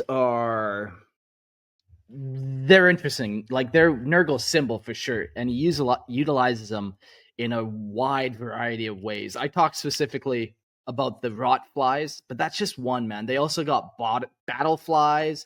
They got a whole bunch of different styles of flies. Some are big that you can ride. Some are just your standard small fly that just will literally swarm you in the millions and devour your flesh. Lots of fun flies to be had out there. Yeah. Yeah, I mean, a fly is like sort of just the typical symbol of like disease and death. You know, even if you think of I don't know, any picture that comes to mind of a decaying place, it's like the fly is covering and swarming over the decaying, rotting body, you know. Oof. The buzzing of wings, so many flies that you can just hear that buzz. Yeah. Oof. Don't like. Up next, we'll talk about the steeds. Whether chitinous, serpentine, or equian, demonic steeds are unnatural mounts that amplify their riders' deadly prowess. So yeah, you know, you have the flies, as Jordan mentioned, as like the primary steed, but they also have molluscoids or snails. Their purpose? To act as slow-moving, durable mounts capable of bearing Nurgle's most potent followers into battle. They are embodiments of decay and sickness, serving as a further symbol of Nurgle's corruptive influence. When ridden by plague bearers or other Nurgle demons, the muciloid? How do you guys say that word? Muciloid? I don't know. Molluscoid? Molluscoid. Okay. Yeah, like a mollusk? Yeah, molluscoid. Okay, sure. To be the oid of a mollusk. They aid in spreading disease and suffering to the enemy, their bodies becoming living instruments of rot and decay. Their slow, lumbering charge can trample over even the most prepared formations, while the plague bearers atop spread Nurgle's gift. Appearance.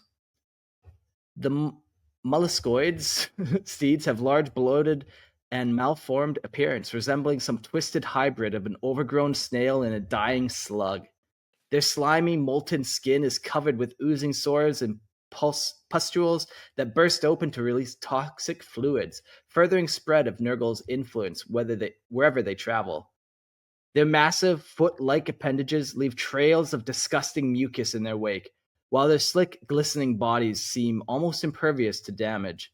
These steeds may have large, multi-eyed faces, staring vacantly yet grotesquely as they bear their riders with slow, deliberate movements. Their shells, when present, are a patchwork of rotting carapace and thick fungal growths.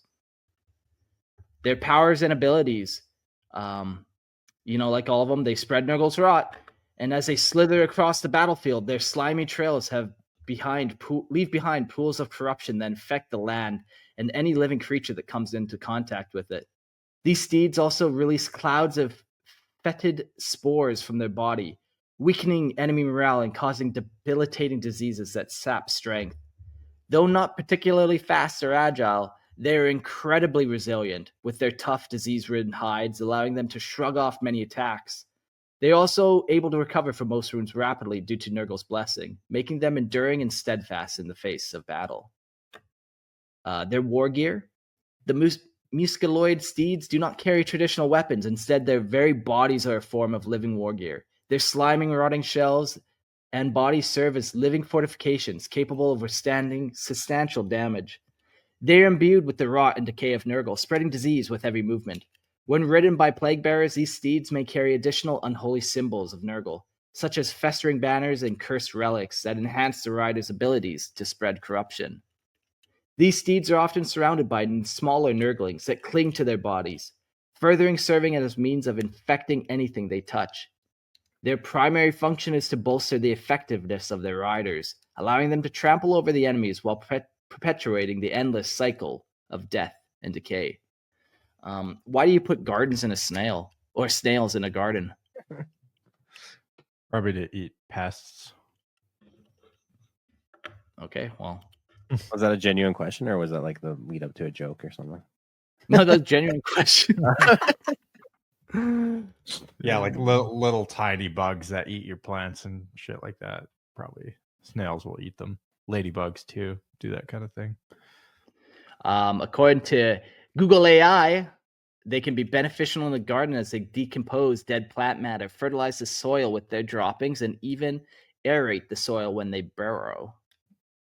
Really, slugs can burrow I suppose. like a Burrow worm. up, yeah, like burrow up your behind. You're using them wrong if that's what's going on. Yeah. So they help in like decomposition essentially and nutrient Yeah, cycling. So kind of cool to throw them in there. Yeah, they're also. I don't think they're great to have too many too, because they do start to, I think, eat your healthy plants. I did want to actually bring up a comment that, and I had this exact same thought from Jax. No love for the harbingers of the Black Plague rat. And I do think this is kind of a missed opportunity for Nurgle to employ some sort of like, I don't know, rat demon or rat unit.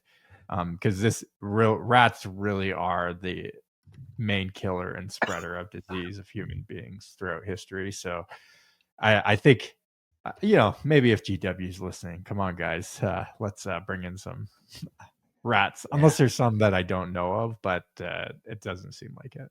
I was going to say it's a greater missed opportunity, as Jack says in the chat, to introduce an entire faction of space rats in the Skaven, Space Skaven. Yeah, I guess there's that, but yeah. I bet that's probably has something to do with it. I googled when Skaven came out, and it was 1986. So like Skaven have been around for a long time. So yeah, when you have that whole model range, yeah, you try to lean in another direction, I suppose. But yeah, rats seems like a missed opportunity for sure. Yeah. I hate rats. Of course, man. We're all burden boys. Of course we hate rats, man. We're the only place in the whole world that doesn't have rats. We're like, fuck those fucks, and we exterminated them, all of them. Anytime I travel and I see rats, it like more than snakes, more than like alligators. They trigger my lizard brain more than anything. That desire to feed, hey? I was gonna say you just want to eat them. No, I want to kill them or run or like not touch them. Yeah. Disgusting little freaks. Ursats in the chat says chinchillas. I feel the same way about chinchillas. Both of you can go to hell. How dare you? They're the fuck. I don't want to get all worked up, but that's what's going to happen here if we carry on this conversation. Let's jump to demon engines. You know what though? Rats are pretty cool, man. Why aren't there rats? We need to next time we get a GW person on, we got to ask them that. Why not because rats? they used to be freaking. What was that group? Where did they used to be? Hrud? I think there was a vague picture of a Hrud once where it looked totally like a rat man with like a cloak. Oh, really? Obscuring his features. So like it seems like it was always kind of in the background, at least in early 40K, and then the concept just kind of died away. Yeah, maybe that's what it is. Sorry, Jordan. In like the popular imagination, like rats typically are more associated, I don't know, with guile and sneakiness and stuff like that, as opposed to disease and pestilence. But I think that association is just like pop culture. In reality, in real life, it's the opposite. Like rats spread disease and like spread the diseases that have killed more human beings than we can like even comprehend, Yeah. So, but I digress. Moving on to demon engines. The fusion of warp-spawned entities and infernal machinery. Demon engines are the unholy creations of dark mechanicum, melding demonic essence with the twisted technology. Before we read this little bit, there are a bunch of specific demon engines, but we won't read them specifically just because whatever, we'll do a catch-all. But the specific names of them are like blight drones, contagion, feudal bloat drones, mythific bloat hauler, plague centurion, plague halts, plague towers, plague crawlers. There's a bunch of different types of them, and even just scrolling through this list of demon engines, man, there's enough that I could do a whole episode on demon engines here. So I thought I'd save them, just name them at this point. But yeah. Yeah, we'll do just a quick, broad overview of a, like Mark said, like a catch-all. Nurgle demon engines serve as both instruments of war and twisted monuments to the Lord of Decay's eternal dominion over entropy and destruction. These abominable creations are crafted from a blend of demonic power and ruined technology, their mechanical forms serving as prisons for Nurgle's essence. The primary purpose of these machines is to carry the corruptive influence of Nurgle across the battlefield, laying waste to enemy forces while spreading disease, pestilence, and despair. Demon engines are utilized to strike terror into the hearts of Nurgle's foes, ensuring that the spread of rot and decay continues unabated, no matter the cost in blood or metal. Their appearances of Nurgle engines are grotesque and unsettling, combining the sickly, bloated characteristics of Nurgle's followers with the cold, jagged edges of mechanized war. Their bodies are often encased in rusted metal plates and warped organic tissue, the result of Nurgle's demonic influence transforming both flesh and machine into a corrupted hybrid. Foul fluids leak from their mechanical joints, and rotting appendages are fused with gears and pistons. Their eyes or equivalent sensory organs are often placed in grotesque clusters, with boils and sores erupting across their surface. These hulking machines bear the unmistakable stench of decay, with each movement trailing a cloud of pestilence and rot. Nurgle demon engines possess a range of abilities that reflect their connection to Nurgle's realm of decay and disease. They are incredibly durable, their fusion of metal and flesh making them resistant to damage as they lumber across the battlefield. Their engines can spew clouds of toxic gases and disease-ridden miasma, infecting enemies with debilitating plagues that weaken and sicken them. The engines themselves have regenerating capabilities, as their demonic nature allows them to heal from damage over time, further adding to their resilience. Their mechanical weapons are often powered by the corruptive energies of the warp, unleashing devastating blasts or torrents of rusting metal that tear through enemy ranks. Even when destroyed, Nurgle engines often explode in a violent eruption of pestilence, infecting nearby enemies with their final act of corruption. The war gear of Nurgle demon engines typically consist of weapons that reflect the overwhelming filth and decay that Nurgle embodies. These weapons range from massive rusted guns and flamers to chainsaws and plague spewers that release torrents of acid or pus-filled globules. Many demon engines are also equipped with heavy armor plates formed with twisted, corrupted metal, further enhancing their ability to withstand enemy fire. Some even bear the plague banner, the symbol of Nurgle's corruption. These engines are often accompanied by the sickly, squirming masses of Nurglings who can swarm over the battlefield, spreading pestilence and chaos. All Nurgle demon engines are imbued with the semblance of their patron god's strength, making them unstoppable forces of destruction and rot. Yeah. So think of like machine and flesh fused together. Yeah, it's actually like conceptually very cool, I think. Unique too. Like it's not just like a pure flesh thing or like a biological thing like you would think, like, I don't know, the Tyranids or something. It's like also mechanical as well, and it's somehow through ungodly warp powers has been infused with, you know, Yeah. biological and machines. It's Yeah. I dig the concept. It's Yeah. fun to think about switching out parts. Like pistons are easy to think about switching out with just muscles, or like cogs and machines. Like, what do you switch those out for fleshy bits? Like, yeah, maybe all the steel beams, that's like the bone, and those remain, but almost everything else gets all fleshy and gross and corrupted. Tubes are like intestines, and Yeah.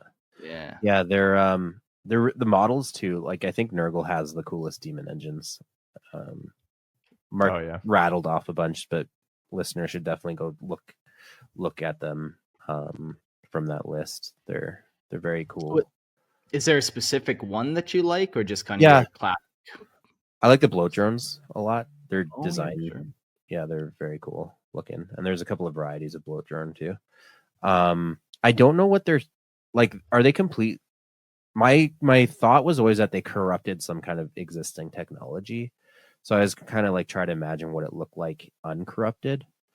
But I think think I'm that's wrong. true for I don't know, man. Like, I remember playing Space Marine 1, and when you finally get to the main warehouse with the Emperor class Titan, we'll call it. I don't remember what it was, but you actually battle some of the non-corrupted bloat drones in there. Do you? Okay, I totally forgot about that. Okay, because Yeah. I was curious about what they are when they're not demon engines. I'll Google for you here. Yeah. But Because yeah, they that's even have a mini in 40k. yeah. No, I Or know. maybe I have 30K. a couple. I Of don't the know how they. non-corrupted kind? No, of the corrupted bloat drones. Don't ask me Ah, why or how I got them, but I have them. all right. For And I'm those just like watching, I'm pulling excited up to my build them. screen now. So you can see this guy here that I've pulled up is a non-corrupted bloat drone. There's a good Okay. example. They're called the Tegmahata drone. Tegmahata? Whatever. Are they sold as a model, or is that someone's custom job? No, they're sold as models in like the Oh man, like how Forge. have I? You got to go to Forge World, I believe, to get them. Like, they're not GW plastic; they're resin. It's too rich for my blood. That's why I haven't. Yeah. In Cool. any case, yeah, it's my personal favorite. All right, let's get into some other notable demons of Nurgle. A demon may ascend to notoriety within the ranks of its god through a combination of ruthless ambition, acts of unparalleled cunning, and the unwavering pursuit of its deity's inscrutable desires. These demons are not born into greatness, but are forged through their deeds, be it through slaying rivals in the name of chaos, sowing discord among mortals, or manipulating the fates of entire civilizations for their patrons' benefit. Their mastery of their god's domain, whether it be the sorcery of Chinch, the brutality of Khorne, or the decadence of Slanesh, often leads them to gain favor and recognition, standing apart from the countless lesser servants. Such demons do not merely exist in the dark corners of the warp. They carve their name into the annals of history, becoming instruments of their god's will, embodying the essence of their patrons' ambitions and shaping the course of the galaxy. In time, these demons are not only feared, but revered, their very names whispered by those who would challenge the forces of chaos, a testament to the depths of corruption and power they have attained. Cool.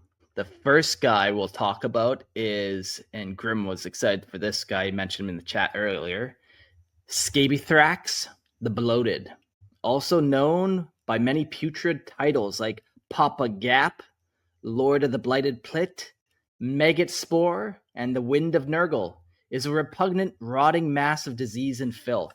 He is an ancient Great Unclean One, one of the most beloved creations, a bloated abomination whose very presence is a blight upon reality itself. He lingers in a perturous fucking what the fuck depths of the blighted pit. What is any of these words? What is language even? You know? Can I pretend that I speak better Spanish now? Will you guys believe me if I say that?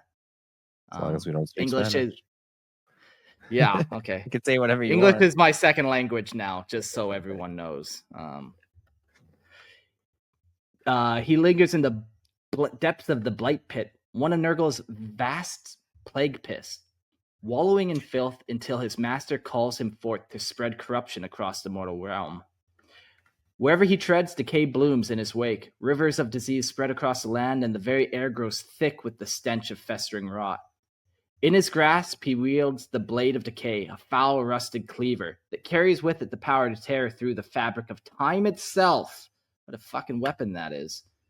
Those unfortunate enough to feel its edge watch in horror as their flesh withers, crumbles, and rots before their eyes, consumed by the touch of its infectious blade. During the Horus Heresy, the galaxy plunged deeper into chaos. Scabythrax was summoned to real space by the Thousand Suns, joining the demonic host during the Battle of Terra. When the Lion's Gate spaceport fell to the traitor forces, the demons unleashed to bring ruin to the Imperial Palace Colossi Gate. The outer defenses of the gate crumbled before them, their putrid strength overwhelming all. But the demons, drunk on their own corruption, were brought low by the fury of the White Scar's Stormsteers and the untiring might of the Adeptus Custodes before they could finish their vile task. But still, the rot spreads, and Scabythrax, like all his kind, will rise again, an ever-present symbol of Nurgle's insatiable cycle of decay, rebirth, and pestilence.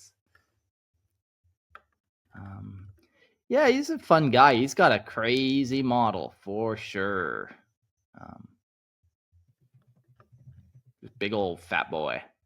I'll have to pull it up. Oh, yeah, that's I'll like pull it up while Christian's reading. very classic Great Unclean One, but that tongue wrapped around the blade, it's very, very unique. Yeah. Signature Nurgle move. All right, let's talk about Epidemius. Epidemius, the chosen tallyman of Nurgle, is an abomination tasked with cataloging the endless horrors of decay. As one of the 7 proctors of pestilence, he is bound to the eternal cycle of contagion, traversing both demon and mortal worlds in search of new strains of plague, mutated bacteria, and fresh symptoms to add to Nurgle's grotesque collection. He is both the scribe and the servant of the great rot, forever entwined in its unyielding growth. Epidemius rides upon a vile, rotting pelican, borne aloft by the putrid swarms of Nurglings that writhe beneath him. These twisted creatures serve as both his bodyguards and his assistants, secreting ink for his quill from their festering bodies and producing strips of parchment like skin from their backs. With their grotesque abacuses made from skulls and bones, they dutifully tally the spread of infection, yet unlike their usual chattering and giggling, these Nurglings remain eerily silent. They know the importance of the Epidemius' work. Each interruption could summon Nurgle's terrible ire. Even amid the thick stench of battle, the tallyman continues his grim task, noting the proliferation of filth, decay, and pestilence. For with every new plague, every fresh outbreak, Nurgle is aware that his servant's progress, the foul god distills this knowledge for further experiments. His will ever turning the wheel of corruption. Epidemius is unwavering, for a single mistake, an untimely observation could unleash the Great Father's rage, something far worse than any mortal illness. Epidemius' name is etched into the annals of history, I guess, in Nurgle's case. Summoned to the world of Calth by the Word-Bearers during the dark days of the Horus Heresy, even then, amidst the warp-infested chaos of war, his tallying continued, an unbroken cycle of pestilence, never-ending and unyielding. Yeah, so we mentioned him earlier. He's the one that I mentioned that he is the Herald of Nurgle, but he looks like a plague bearer, but because he's carried on this pelican by all these Nurglings, like his model obviously is bigger and obviously more pronounced on the tabletop, so you can tell them apart. But yeah, he's more than just like the amped up herald, you know. He's the tally man. Task. Yeah. Yes. Keeping watch over all the various plagues and observations. Yo, I'm just learning from the chat here to derail this episode for a quick second. Forge World's gone. Yeah, they combined it with the regular GW store. Okay, so you can still buy Forge World stuff. It's just not its own website. Yeah, they like dropped a lot of stuff. So there's like the odd thing that they call like I think expert model with all the resin stuff. Interesting. But yeah, as a company or subgroup or whatever they used to be, they are gone. They just rolled it all into the GW site. That kind of makes sense for sure. But also, like, it was cool that Forge World was doing its own thing, man, and they were just pumping out minis and doing their thing. And now I feel like that's not quite what's going to happen. Yeah, but it also turned into the mainstreaming and classification of a lot. That's why GW is Yeah. doing like the Solar Auxilla and the Horse Heresy as like plastic sets. Okay. They've gone. Yeah, and more- even the Kriegsmen, they did that recently. Yeah, Okay. exactly. So Did Games Workshop buy? they owned. War? They were always a subsidiary. Oh, they were. Oh, Yeah. I thought they were like a separate company. They. I don't know the details of how they're structured, but they were always owned by GW. Like they weren't Oh, okay. totally, truly independent, but they were independent. Like it's weird. They kind of had like license to do somewhat what they wanted. Like I said, I think they were a subsidiary, so like I think they were subservient to GW, and even GW. And like the same people writing the codexes and doing the modeling were the same people working in both companies a lot of the time. Yeah. Oh yeah. Okay. Yeah. So Fair enough. again, I don't know exactly how like on a corporate level they were actually structured, but I know they were distinct, but also pretty much the same. Yeah. Rip. All right. Shall we get into the Horticulus Slimuck? Just what I think when I say that word. Lip slack. Yeah. Yeah. The Horticulus Slimux is a grotesque and unyielding demon of Nurgle, devoid of humor and bound only to the unrelenting task of nurturing decay. As the Grand Cultivator, he oversees the boundless festering expanse of Nurgle's garden, a place where life and death are twisted into nauseating cycles of growth and rot. Perched upon his lumbering molluscoid steed, Mulch, Horticulus surveys his putrid domain with a practiced eye, assessing the diseased flora that teems around him.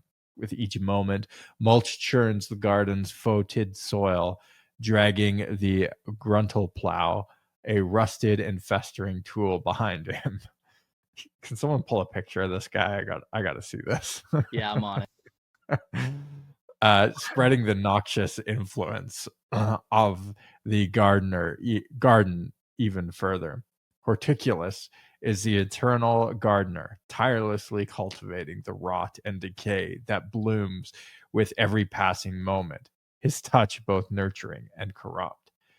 In the chaos of battle, Horticulus remains unflinching, his lopping shears, more a weapon than a tool, gleam with the sickening promise of death, while the poisons, plants, and vile concoctions he carries bring forth the raw, unrestrained power of Nurgle's garden into the war-torn reality.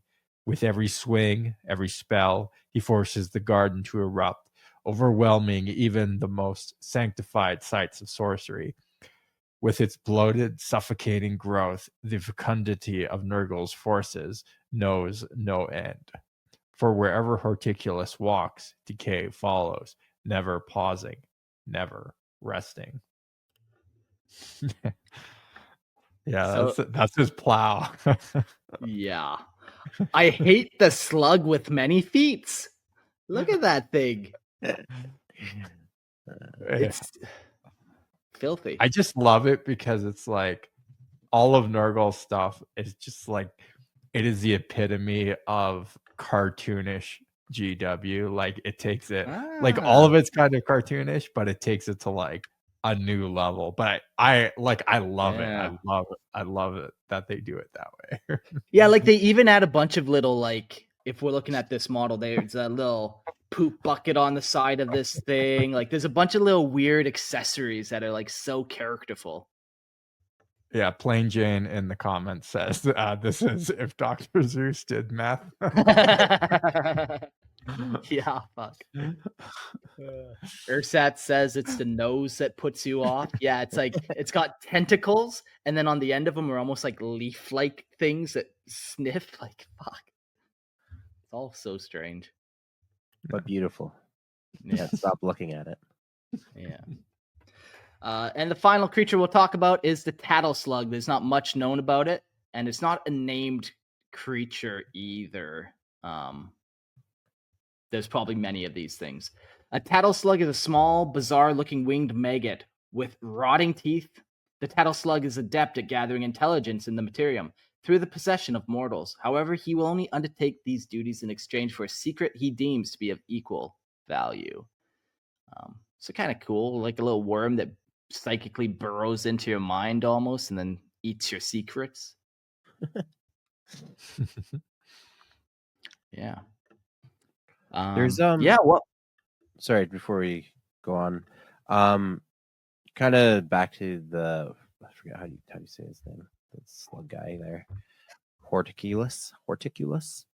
There's a Slime. bunch of good models from like the fantasy / Sigmar Nurgle range. Like a couple are interchangeable, like Horticulus, he exists in both.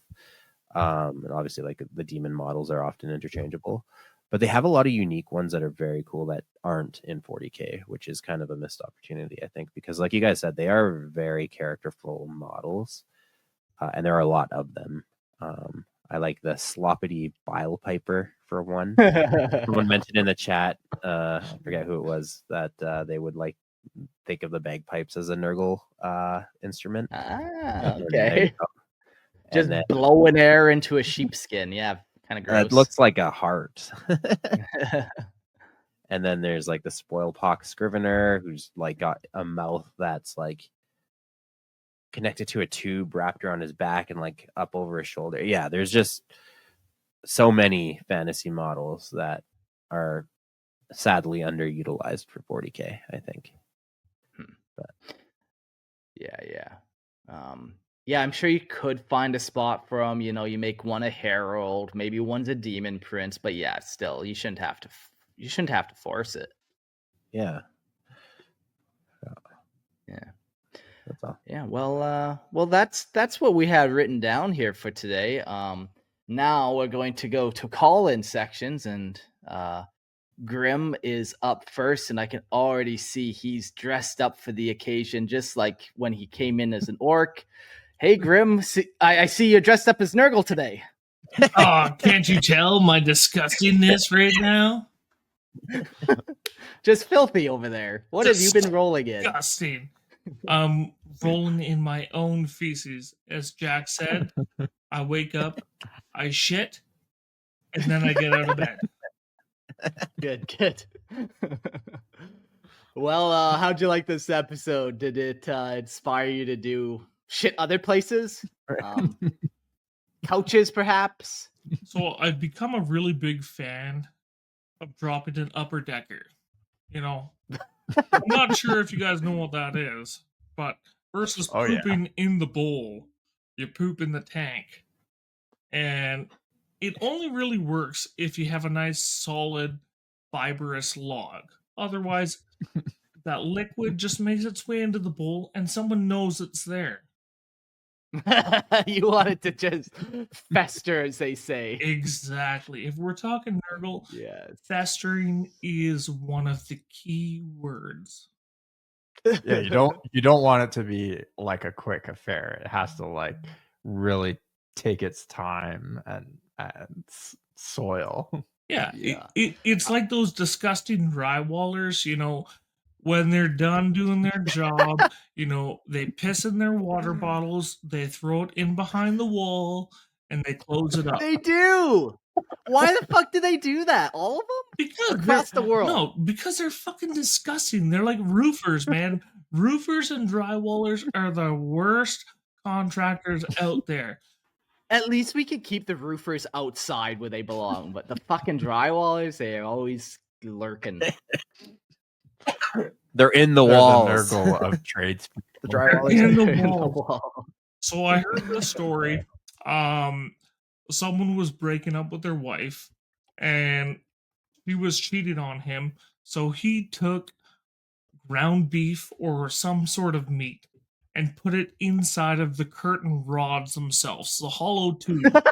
And she couldn't figure out where the smell was fucking coming from. And it was inside of that. And if nothing but that spells Nurgle, that would be it. Just putting meat places where it doesn't belong and letting it rot. I mean, you could almost say that's Beautiful. a Slanesh kind of thing, putting meat in places where it doesn't belong. You know? Well, my meat's always welcome. Anyways. So I did a control find function on this document, and some widely used words that I found funny was plague. You want to know how many times we used the word plague in this episode? I'm gonna say 42. 93. Ooh. Yeah. Rot, 39. What about Filth, fester? 20. Fester was 22, I think. Okay. Right So on. it's up there. It's up there. Yeah. Plain Jane says, "Stay the hell away from my toilet wine." Might spoil Upper it. Decker poop wine. Fucking hell. Oh man. Rank. What's wrong with you? What's fuck? What other kind of things? So you're a big Nurgle guy. Of all the Chaos Gods, who's your favorite there, Grim? So I'm truly undivided when it comes to the Chaos Gods and their demons. I don't give a shit about Primarchs and who fell to what god. Like that doesn't mean a fucking thing to me. All I care about is the nitty gritty demons. And honestly, when I'm playing Warhammer with my boys, and someone rips a gnarly fart, all we know is Grandfather Nurgle comes by. You know, someone's coughing, Quick hacking up comment. a lung on my models, on my dice. Grandfather Nurgle's there. He's always there to provide for us. Whether or not you guys You want- ran out of blood for the blood god paint? Cut your finger, put that on the model. Well, there you go. Well, I don't know about that one, but No, that's the Nurgle way. You have to do it if you're doing Nurgle. so It's re- I thought it's more about sticking your finger up your rear end and using that as terrain base. No, that is truly Slaneshi. Trust me. Anytime you're doing any type of art with your own shit, that's Slanesh's vibe. Damn you, Slanesh. Why do they have to be so close together, Nurgle and Slanesh? They must go So hand close. in hand. Hopefully not. Hopefully they stay far away from each other. Yikes, Grim. What have you done? Hey, yo, here's a question for you, Grim. Did you listen to that podcast I was guest hosted on or get a guest on? You're really gonna put me on the spot like that? Yes, Well, I'm not gonna. yes, I did listen to it. We'll leave that right there. What did you think about your spot on that podcast, Mark?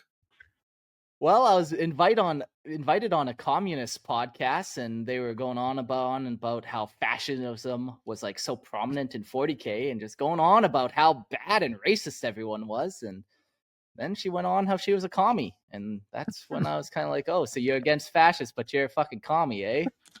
It's Cool. a fucking Neato. fantasy world. Let us just live in it. Don't try and make correlations between the two. It's a fucking Fantasy fantasy is my world. escape from fucking political shit. Like, I'm not trying to drag political nonsense into 40K. There's no deep meaning behind the Horus heresy here. Like, let's be real. Like, yeah. But it's a fun podcast. It's not quite out yet. I think it's coming out this Sunday. Go check out the Unscripted podcast, and you could probably check out Mark from Lorehammer. Honestly, it was a pretty fun conversation. It was with some random person I've never talked to about Warhammer. So what's not to love, really? Well, she was a communist, and you know what they say: Better dead than red. Well, she's not like an Eastern communist, is what she had described it as. But like a commie's a commie. The only good commie is video edit, audio edit, dead commie. Yeah. We don't like threatening people, but we also don't like commies. So what do? What the fuck do? You put me in an awkward situation here. Fucking Anyways, gatekeepers. anyways, Grim, we'll hop off to the next guy. Thanks for calling. Unless you have anything else, one final closing thought there. You guys didn't bring up Mammon. That's one thing that you guys got to get into is Mammon. Yeah. The Siege of Varax and how this Imperial individual basically became Mammon.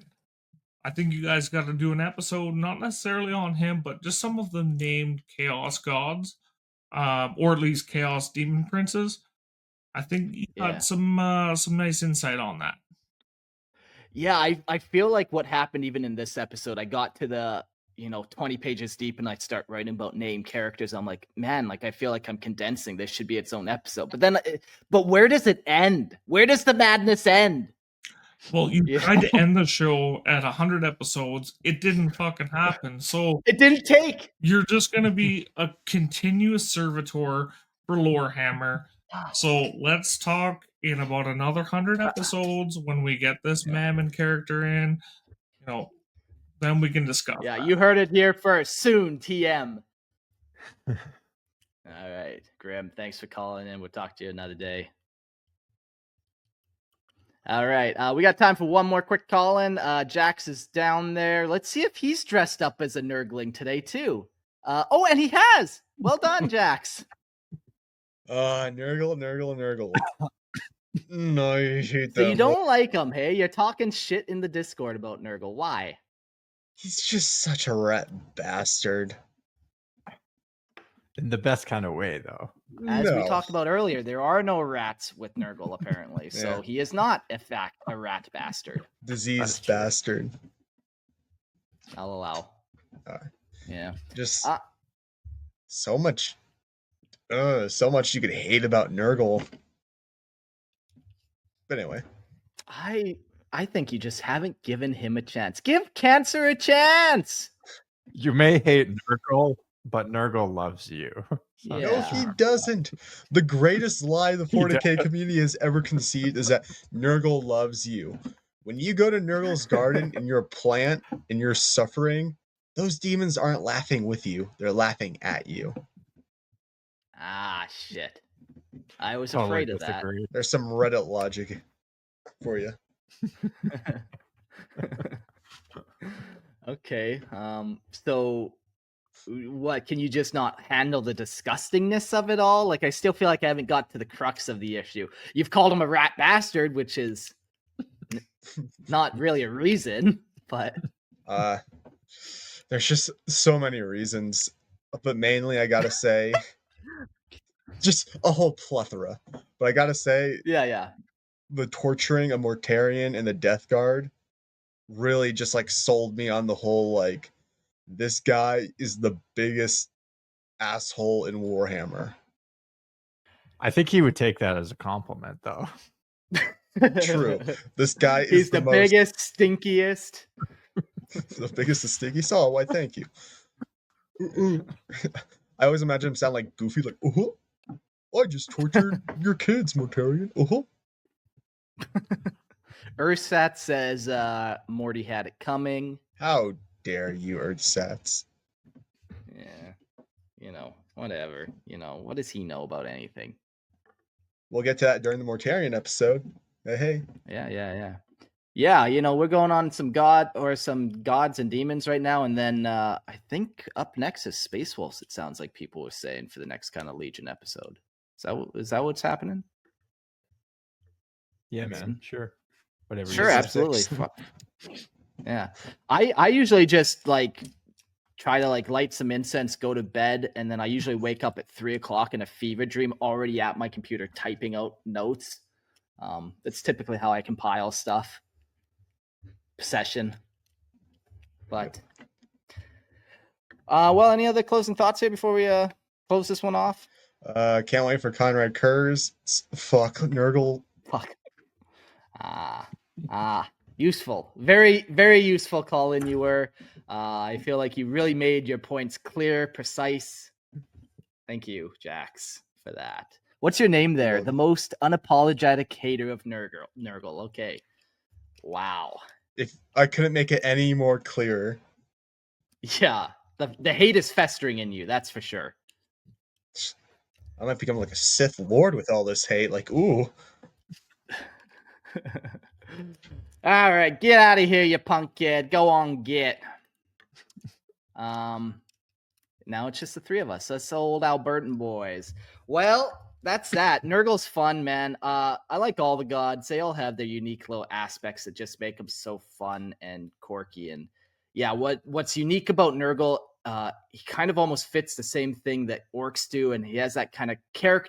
characterful comic relief vibe to him, which can be very nice when you're dealing with the grim dark of 40k. Yeah, he's like, I've said it before, but I'll say it again. I think he's like my favorite chaos god. I just like the cartoonish nature. Like you said, I'll echo what you said there. Like there's sort of a bit of humor there. And you know what? I did actually want to mention one thing about Nurgle that I think is a fun little paradox which I think is actually a good writing thing. It's like he loves you, but he causes you to suffer. You know, he is like the god of decay, but he's also the god of life. Like he brings new life through that decay. And I kind of like that, even as like setting aside like the sort of